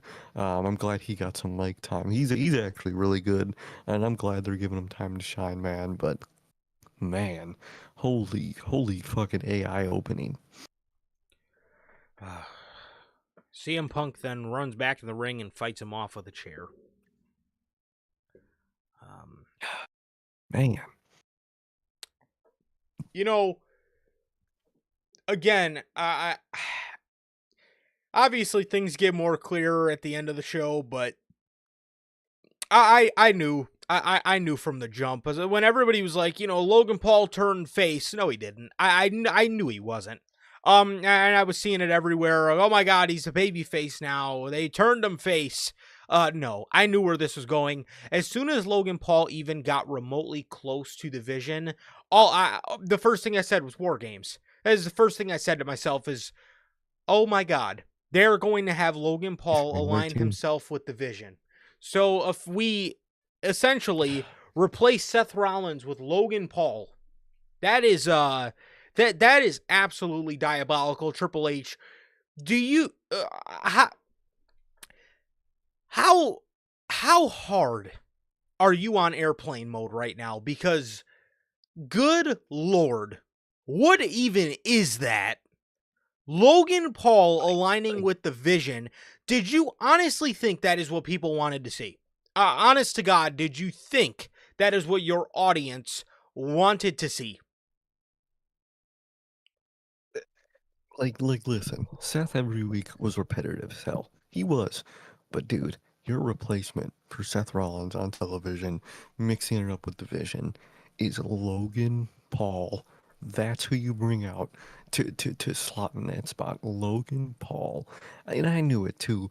Logan Paul's whole character is, I'm the future, I'm the now, I'm this, I'm that, I'm young, whatever the fuck, dude. It's horrible, dude. Logan Paul, he's in the Vision, or for now, for War Games at least, he's with this group, man. And my God, dude, you went from repetitive to just straight ass. Uh, Come on, man. You're supposed to be good at emergency booking. This is who you call in an emergency. You call fucking Logan Paul. You just put Theory in the fucking group, dude. Just put somebody in the fucking group, dude. Please. We wanted Austin Theory, we got Logan Paul. Hopefully we still get Austin Theory. I really hope so, man, because I'm sure we might get someone else next, and it's going to be a big eye roller next. What a joke. What a fucking joke. After this, we get a segment with Jey Uso and CM Punk where they set up the main event, and Jey Uso tells Punk, "Something's telling me to help you." Punk asks if he's talking to Jay or Little Roman. Jay says, "You're talking to main event Jey Uso." Punk asks him if he can trust him. Jay says, "Come on, we can body this Vision problem tonight." Punk agrees and says he's gonna go get his gear on, and they both say yeet to each other.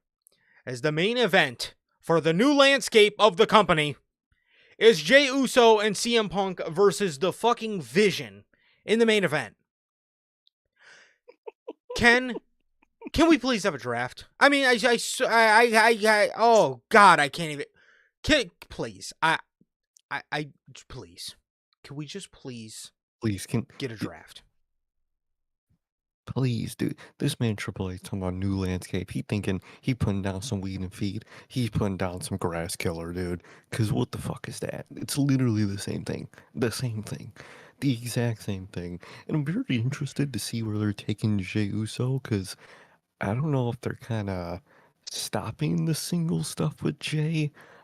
Jimmy wasn't here this week, so I wonder when Jimmy is back on TV where they're gonna take Jay's character, because maybe they halted, the whole main event single stuff, and maybe they're gonna just make Jey Uso a good guy again, and maybe he's gonna stop listening to Roman.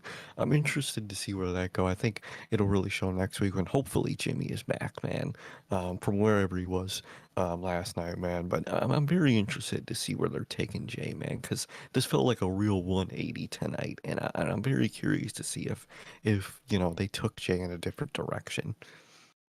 Yeah, I don't know if things were put on pause just because Jimmy wasn't there, but I can say for the Jey Uso story, Jimmy was absolutely needed there. Now, for whatever reason he Hmm. wasn't there is what it is. There's obviously nothing we can do about it now. But the Jey Uso story was ridiculously stale without Jimmy there. And again, like you said, it definitely is interesting for his story because this Jey Uso character that we've been seeing would definitely not be cool with CM Punk like he was. I mean, going up to him and saying, something told me to help you. Unless, things are going to change when Roman comes back and Roman is going to tell Jay, like, would would why would you help him? He just beat you for a championship. Why the hell would you help him? So maybe Roman is going to, snap it back into Jay or whatever, but I don't know, but I could definitely say the night without Jimmy Uso for the Usos was very boring in terms of Jay Uso's development. So, yeah. Now, Exactly. Gotti says they're pushing for Jimmy versus Jay 2 at Mania. The heel turn will be held off for a bit. I could see Jay being the reason they That's lose probably War true. Games. I could see Jay finally snapping Ooh. in War Games and being the reason they lose War Games. I could see it. I could definitely see that. I wouldn't be shocked. I think they are stalling. You know how triple stall works. They're still stalling with AJ Lee. Still no sign of her. Yeah. I don't know what kind of contract she signed, but still stalling with that. So I think they are stalling with Jimmy and Jan. I think we are getting the redo at WrestleMania. I think they still are building for that. I don't know. I guess she signed a three dates a year deal. She's got that the Brock Yeah, contract. she really does, apparently, man. So we then get the Judgment Day versus Stephanie Vacher and Nikki Bella. Um, we get a Pop Rocks to Nikki to seal the deal, and later in the night, it was confirmed to us that Raquel is going to be getting a championship match against Stephanie Vacher next week. Tell me. But, you know, I think I found the reason why he loves Raquel so much. Okay. Did you see the one picture where she looks exactly like a young Stephanie McMahon? I think it was last week. I have People not. said, and they showed the comparison picture. She looks exactly like a young Stephanie McMahon when she got her hair curled out. She's dead ass being booked because she looks like a young Stephanie McMahon. That shit is fucking crazy, dude. And dude, why are they setting up this Nikki Bella turn like it's about to be a DIY breakup? No one cares. No one cares about this shit, dude. See, I don't know. I don't know if I don't know if Nikki Bella is just a very bad actor. I don't know if she's I don't know if she's just a very bad actor or if you could just smell the bullshit off of her breath. Um, every time she speaks to Stephanie, you could literally just smell the bullshit on her breath, bro.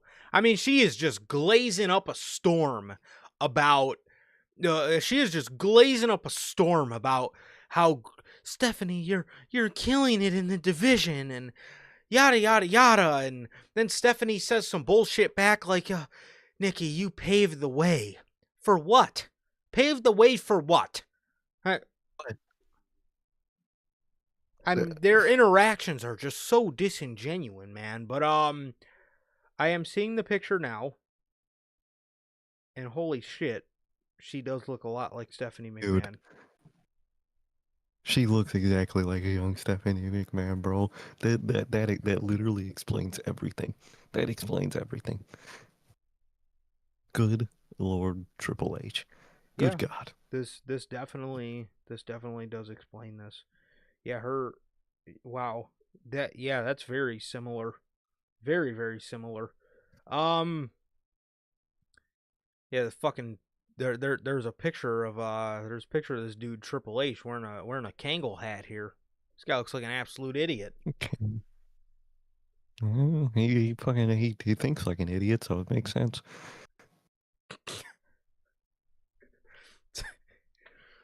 Um, yeah. So yeah, like you said though, they're building this Nikki Bella turn up like this is some DIY level breakup, man. I mean, I nobody's gonna care for this, okay? And then the match is probably gonna be just as horrible. Oh, dude, you're teasing all this shit, dude. It's gonna be a Nikki Bella match. Come on, dog. I know Triple H is talking about they don't book for the matches; they book for the story. At that point, I don't know what you're booking arc because there's neither. But but that is horrible. This is what you're building to. What the fuck?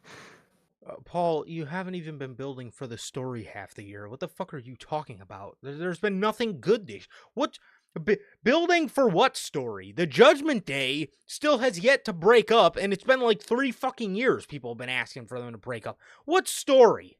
Logan Paul and CM Punk, is that your story that you're building to? Nice fucking going, Triple H.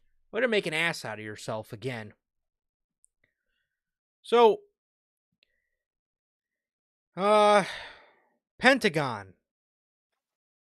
Oh yeah. Also, I don't know if I said it. Who cares about Raquel Rodriguez and Stephanie Vacker? And does anybody? Like, literally, man. Um, yes, Penta defeats El Grande Americano with a Mexican destroyer, and then he starts to get attacked by Rayo and Mayo of the Americano family. They're calling them. Is this their version of the Don Callis family? Did these guys betray Mexico too, like Hechicero did? I think so. Is that what's going on here? No, I think they just betrayed my interest in television, man. Yeah. Um, Good Lord, the condiments.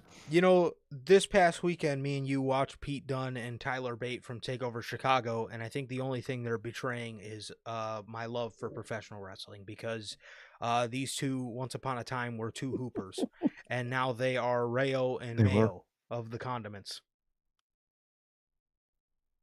What happened, dog? What the What the fuck fuck happened? happened?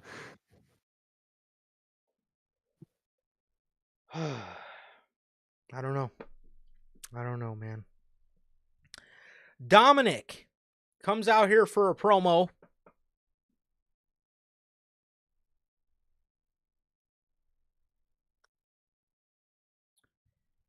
He says to bow down to the king of the luchadors. He says Saturday he proved that he's 100% without a doubt the greatest IC champion and AAA champion of all time.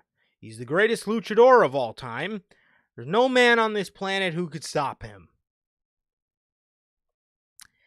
And out comes his dad, Rey Mysterio.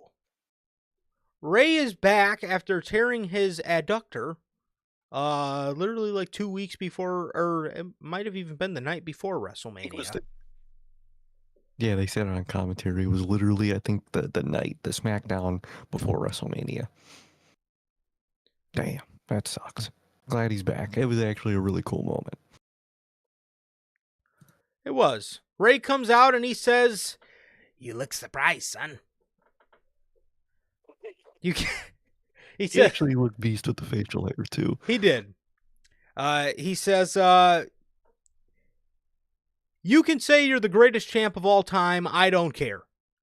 But I have to draw the line when you say you're the greatest luchador, because every time you say that, you insult our family name and our family blood. You really think you're the greatest luchador of all time, huh? El Santo, Blue Demon, Eddie Guerrero, you think you're better than all of them? Dominic says, keep my father's name out of your mouth. He says, yes, I am better than them. El Santo, any Guerrero you mention, I'm better than. Blue Demon, I'm better than him. But there's one luchador I know for a fact I'm better than, and you didn't mention him, and that's you. Ray says, you can disrespect me all you want, I don't care, but I'm not going to stand there and watch you disrespect Lucha Libre. Dom says, or what? I see what this is all about. You're jealous. You're already stealing my mustache.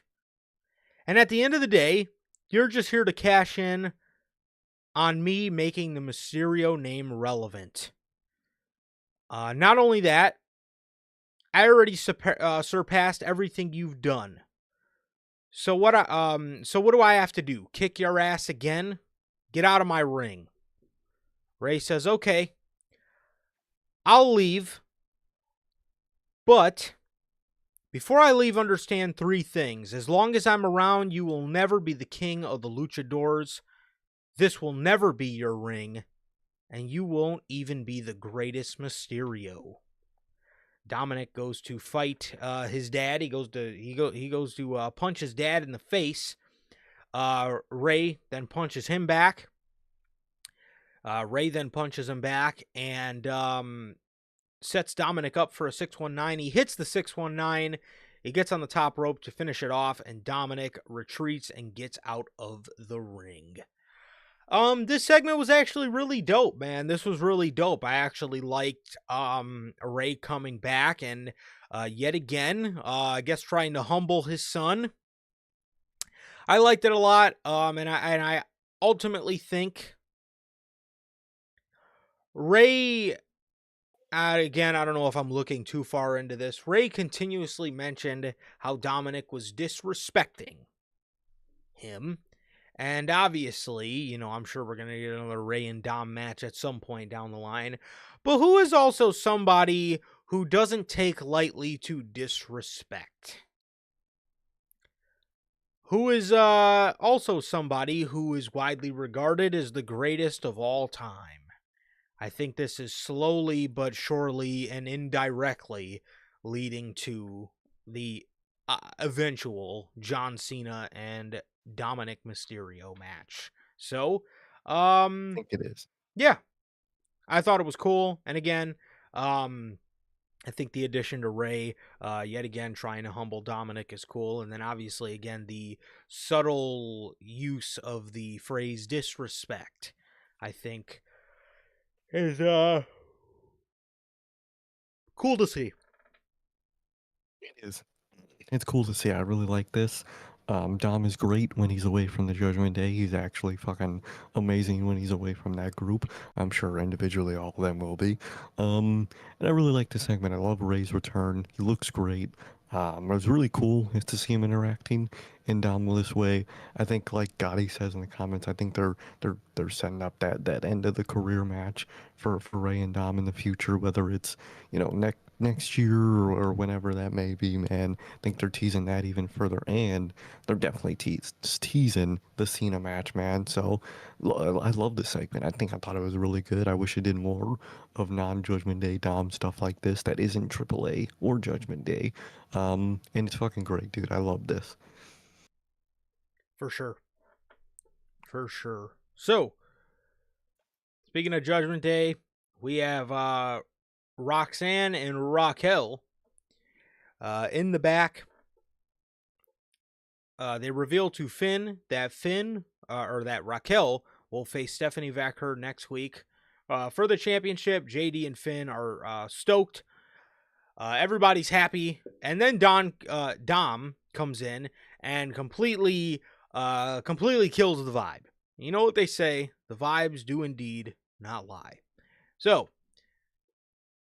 Dom asks everybody, where were you guys? Where were you guys? Did you guys not just see that? Finn says, well, maybe if we were invited to your little celebration, we could have helped you. But you wanted the spotlight all for yourself. Finn and JD say, we have a tag title match we need to take care of. So they walk away. Roxanne tells Dominic to sit down. And she starts explaining to him that he needs to be the bigger person and break the ice. So why don't you go help them in their match against Dragon Lee and AJ Styles? So,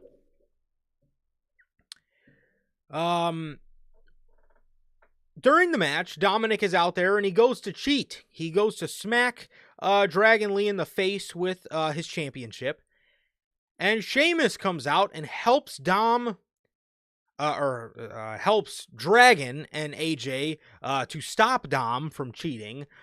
In the match, they used the shillelagh Finn on the other side while the ref was distracted with Sheamus. They used the shillelagh, but it does not work as Dragon Lee takes a dive onto the outside onto Finn Balor as AJ Styles hits a Styles Clash on McDonough for the victory and the retain of the championship for Dragon and AJ. The match was great. Obviously, it was more so about what Dominic was going to attempt to do to help these guys get their titles back. So obviously he was not successful. So I'm sure we're just going to get more dirty looks next week. Finn's just going to be, being mean to him. And now JD's going to be being mean to him. So, you know how this whole Judgment Day cycle goes. It's anything but Finn Balor finally leaving this fucking group. Exactly. We all know what this is building for. More generic backstage Judgment Day tension that leads nowhere, man, that we've been dealing with for 2 years. So, match was great, setting up the same thing we always get with this group. And I just can't wait for Liv to be back so we could fucking move on with this group. Me as well. Becky Lynch interrupts commentary. She jumps on the desk and starts yelling about the ref being hell-bent on holding her down in her match against Maxine Dupree. She then starts talking about how the Vision has lost their mind and she's been dealing with a lot. Do you remember that Kevin Owens promo about Shane McMahon a couple years ago where he jumped up on the announce table and he told Shane McMahon, you could kiss my ass and, all that stuff? It was a really badass promo. It was fucking classic Kevin Owens. That tried to be that, Shit was that. and it did not hit. It did not hit at all. This kind of just seemed like a bunch of yapping. The crowd didn't react to it at all. I don't know what the fuck happened to heel Becky Lynch as Women's IC champion because, believe it or not, this was fucking great at first. And it's not Becky's fault at all. They have absolutely just T-boned the train off the tracks, bro. I mean, I don't know what Paul is doing with this, but it has not been hitting since the Bayley Lyra Becky stuff ended, man. Well, I mean, obviously there was the stuff with, AJ Lee. That wasn't necessarily for the championship. But the AJ Lee stuff, at least it still felt like Becky was in a prime position. This shit is horrible, man. I mean, you're stalling on whatever you were doing with AJ Lee, which is, at least I'm assuming, clearly building up to a match with Becky Lynch at WrestleMania. Your stalling has hurt Becky Lynch so much to the point where she's on TV doing this. I mean, this is the most random of random that you could possibly be doing. She's cutting a pipe bomb on Maxine Dupree and the Vision. What the fuck, man? What are you doing, Paul? I mean, is this AI or what? literally sent her out there to be completely like directionless, yapping about fucking Maxine Dupree meaning nothing. It's horrible, dude. She's completely directionless. You're stalling on AJ Lee like crazy. I don't even know why you're even waiting that long. You might as well just do completely something else with that women's IC title and with Becky Lynch at this point, man, because you're gonna wait too long, and it's gonna mean nothing when we finally get it, dude. Waiting way too long. This shit sucks, man. You literally have her in complete limbo right now. Horrible, bro. Horrible. The Kabuki Warriors get a backstage vignette where they say that they are going to tear the tag team division apart until they get a title match. We then get a segment with Triple H already Lyra. did that. Yeah, he definitely fucking did. I think Vince did that. Triple H didn't help it. No. So Lyra and Bailey then have a backstage segment where she asks Bailey, what happened last week? Bailey says it wasn't even about losing the match. It was about what happened with Kyrie and Asuka.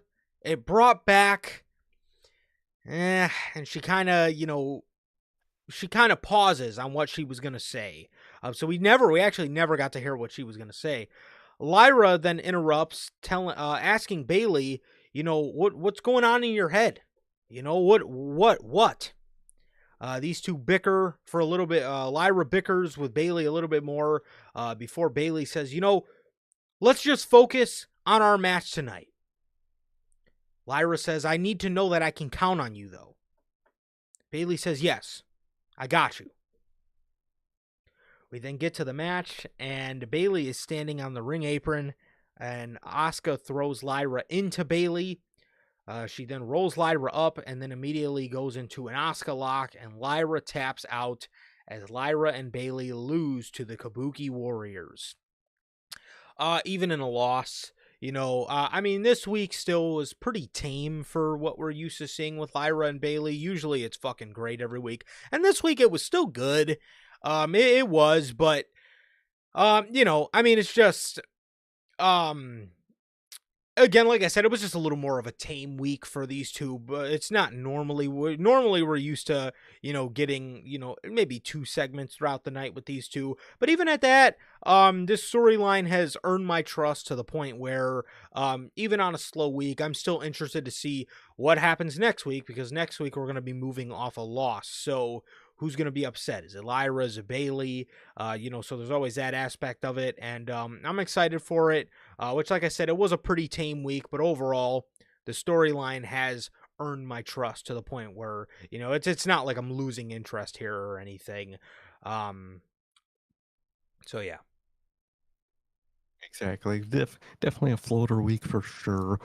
Still very interested to see where this Bailey and Lyra stuff goes. I like Bailey's character. I like the kind of reflection on the past, just kind of making her tweak out.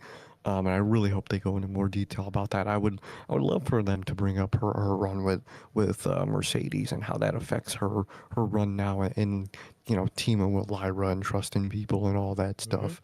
I really hope they devolve into that, because that's kind of what I assumed when she was doing that, like looking past into the past thing.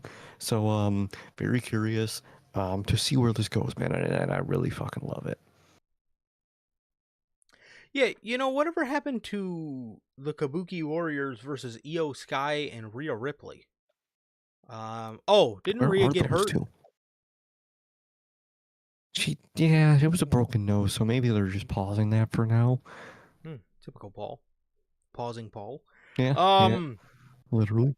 So Charlotte and Alexa then do come out for the save as they stop the Kabuki Warriors from getting a hold of Lyra Valkyria, I guess. So if WWE was smart, the way they would bring this is Charlotte and Alexa would drop the titles to the Kabuki Warriors, and then the Kabuki Warriors would be transitional champions to Lyra and Bailey. If WWE was smart, that's how they would do it. I think you have some serious dough in Lyra and Bailey winning the tag titles, man. I really do. And obviously, the Kabuki Warriors would be great to, drop the championships too, being that they're now involved in a whole storyline with them. So I think that would be the smart way to go. But in the year of 2025, we definitely cannot trust Paul Triple H Levesque to make the smartest call.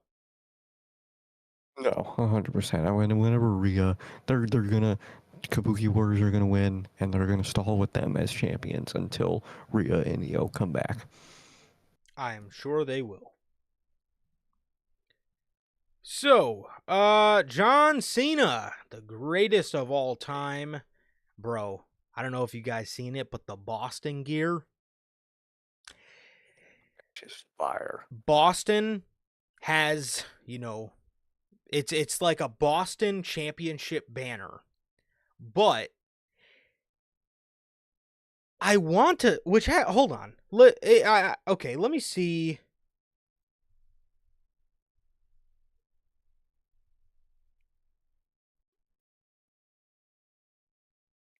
Okay, well, it's one off, but it makes it even cooler. Boston has won 18 championships in the NBA, which is the most out of any team in NBA history. And John Cena is a 17-time champion.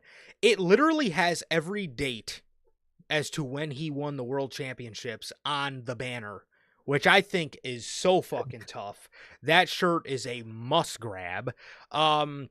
So that one is ridiculously tough. It has 17 dates for the 17 championships he won, similar to, again, Boston's banners and how they have 18 banners. They might not have 18 banners because there's so many of them. There might be just a lot of each year on like one banner, but you get the point. Super, super, super dope. I'm stoked to see what they do for New York because it's either going to be the Knicks, which I think will be fire, or the other one I think will be fire is the Yankees. I think either one of those would be tough. I don't know what the likelihood of them doing the Mets is, but how you don't go with the Yankees or the Knicks, I don't know.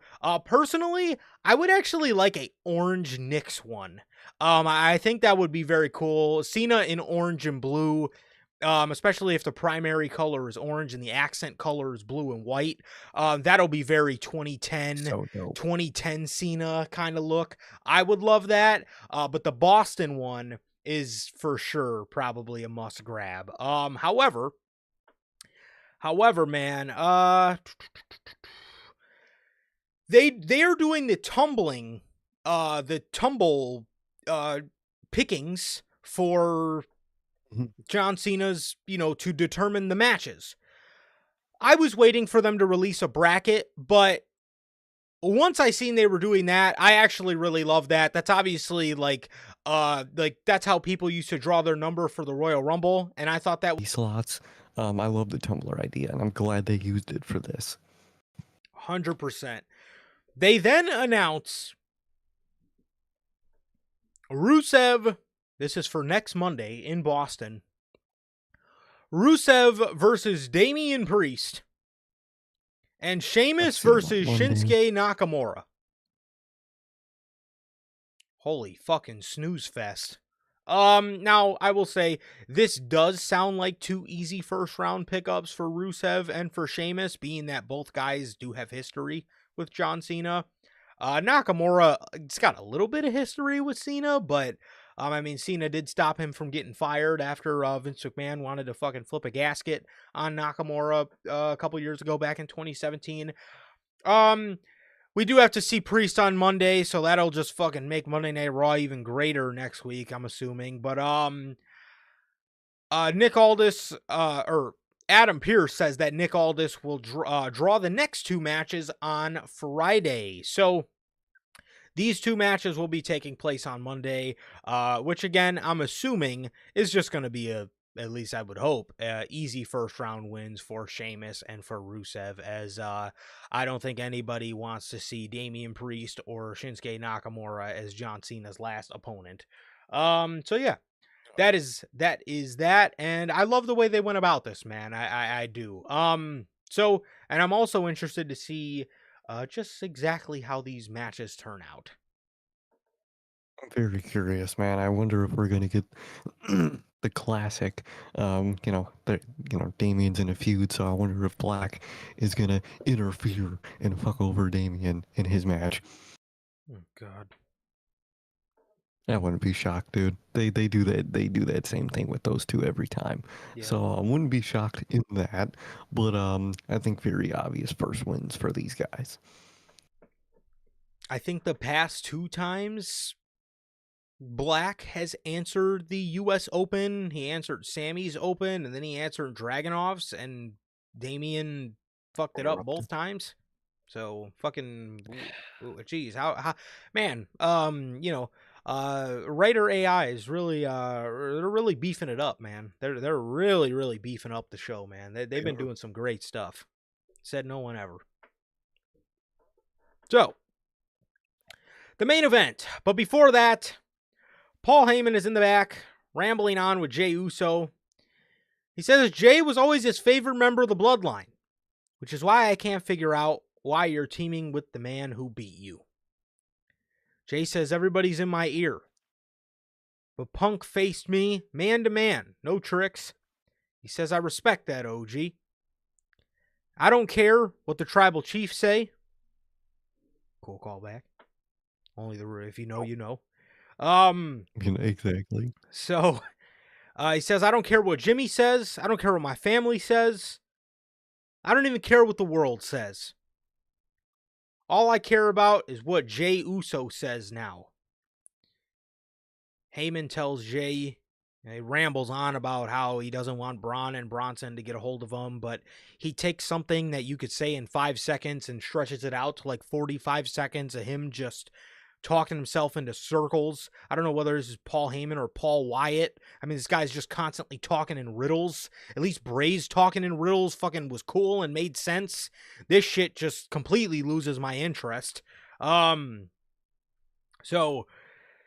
Heyman tells Jey, I can see you have a vision of your own, and I like that. Good luck tonight. The main event was Punk and Jey Uso versus The Vision. Way to fucking change the landscape, Paul. Way to What a change the change. landscape. So, these guys are fighting at ringside, and they get themselves counted out. Wow. So much for Wow, everybody in Rio Rancho, New Mexico. They probably paid an arm and a leg, and their main event was a double count out. Amazing. Man, like we don't see, the two people fed up with each other to the point where they don't even care about the match anymore. No way. Man. So,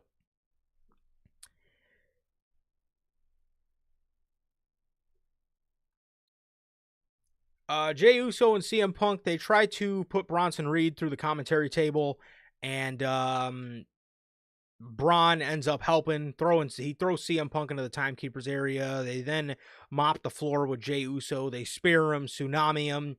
Punk then runs in with a chair. Logan Paul comes out to help.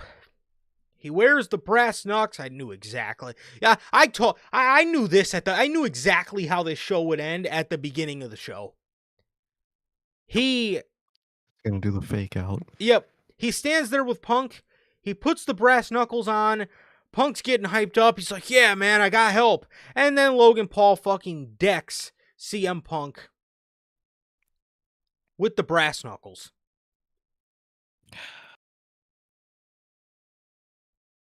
What Dude, the fuck? all I could hope for is that he's just with these fucking people for war games, and that's it, man. Because you cannot make this dude a legit member of this group. That sounds deplorable. I don't see. if they make Logan Paul an actual member of the Vision, that is going to be oh man, that is gonna holy shit, that is gonna be worse than having to watch Drew McIntyre team with Logan Paul. Well, I don't know about that. It might be a little better, but still, that's not saying much. Drew McIntyre was that was really bad. But again, you get my point. That is going to make absolutely no sense. Why the hell would Braun Breaker and Bronson Reed want anything close to do with Logan Paul? Can anybody explain that to me? Anybody?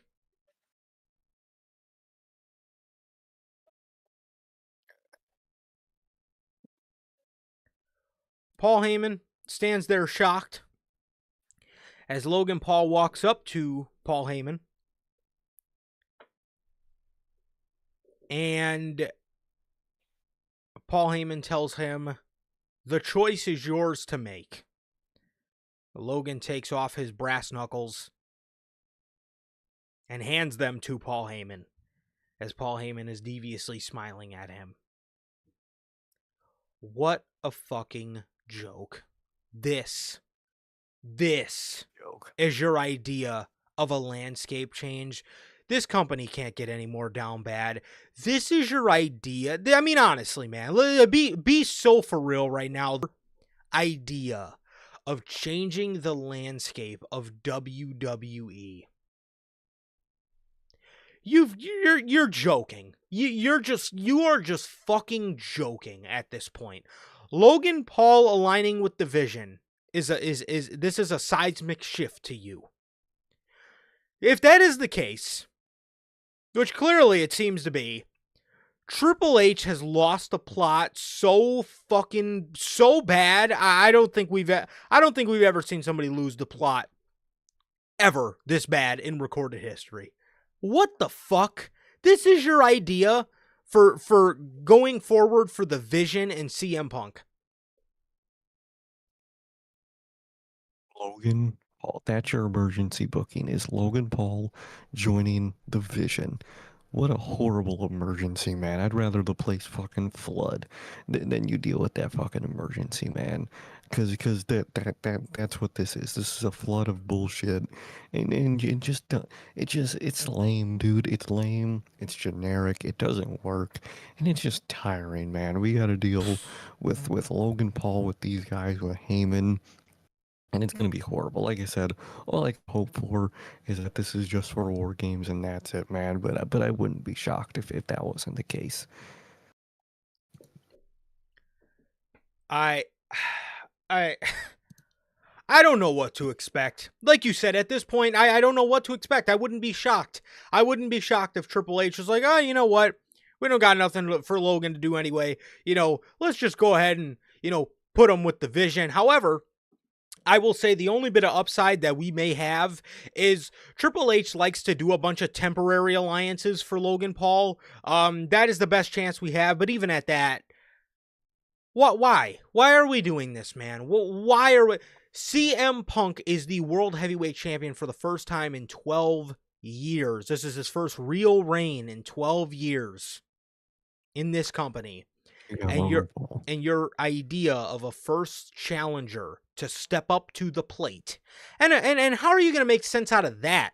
Because the Bronze, all they talk about is getting that World Heavyweight Championship back. Are they just going to idly sit by and fucking watch and watch, and let Logan Paul be the first challenger to that?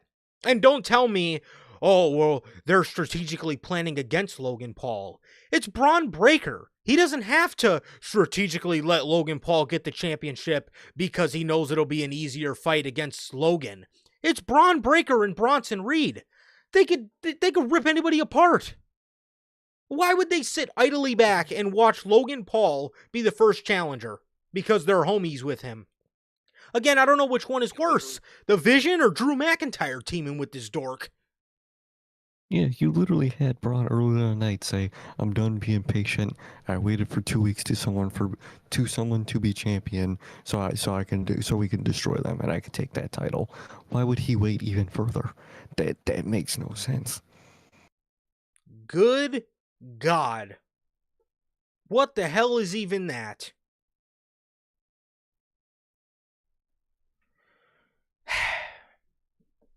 Nice. Fucking nice going, Paul. Nice fucking going, Paul. The landscape changing. Okay. Landscape changing. I Yeah, wish right. I wish the landscape in the chief content officer's office changed at this point. Yeah, This exactly. who asked for this? Because in NXT, Paul, you were phenomenal at giving us what we asked for. Who asked for this? Nobody in the world asked for this shit, man. We asked for something new, for something refreshing, something different, and you gave us the most stale bottle of water in the fucking world. No Jimmy on the show, and more importantly, no LA Knight. No mention of LA Knight. Not even a mention.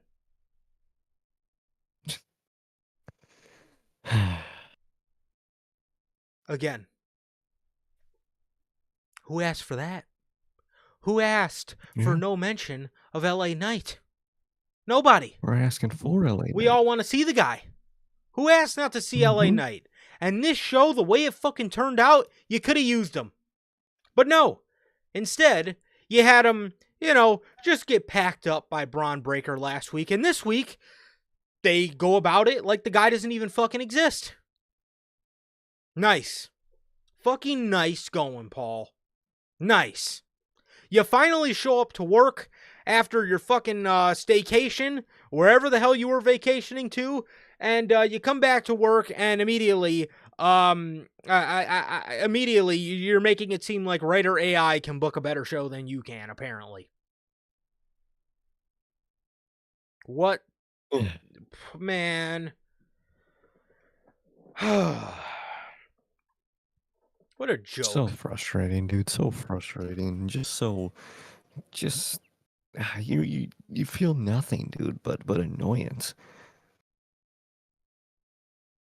Absolutely ridiculous. Well, guys, that is everything. As you can tell, we had a rough week of television again with Fright Night, Dynamite, SmackDown, and Monday Night Raw. Absolutely abysmal. Another horrible week in the books for both companies, as both companies cannot figure out how to get the shoe out of their ass when it comes to booking weekly television. So, yeah, there you go. Gotta love it, man. Gotta love the horrible state of weekly television. With that being said, that is going to do it for another edition of Notorious Heels Unscripted. And with that being said, thank you guys as always for joining us here today. Like I said, for episode 272 of Unscripted. Thank you guys for joining us. Thank you guys for absolutely baking both of these companies with us. And yeah, man, hopefully we can pray for better days, and hopefully they are not too far away, man. So with that, man, it has been always a pleasure for my Johnny. And I, Sir K. And that is going to do it for this edition of NHP Unscripted. Ladies and gentlemen, this has been another episode of Unscripted. This has been episode 272. And with that, please like, comment, and subscribe. And we will see you all on Friday with the news. Peace.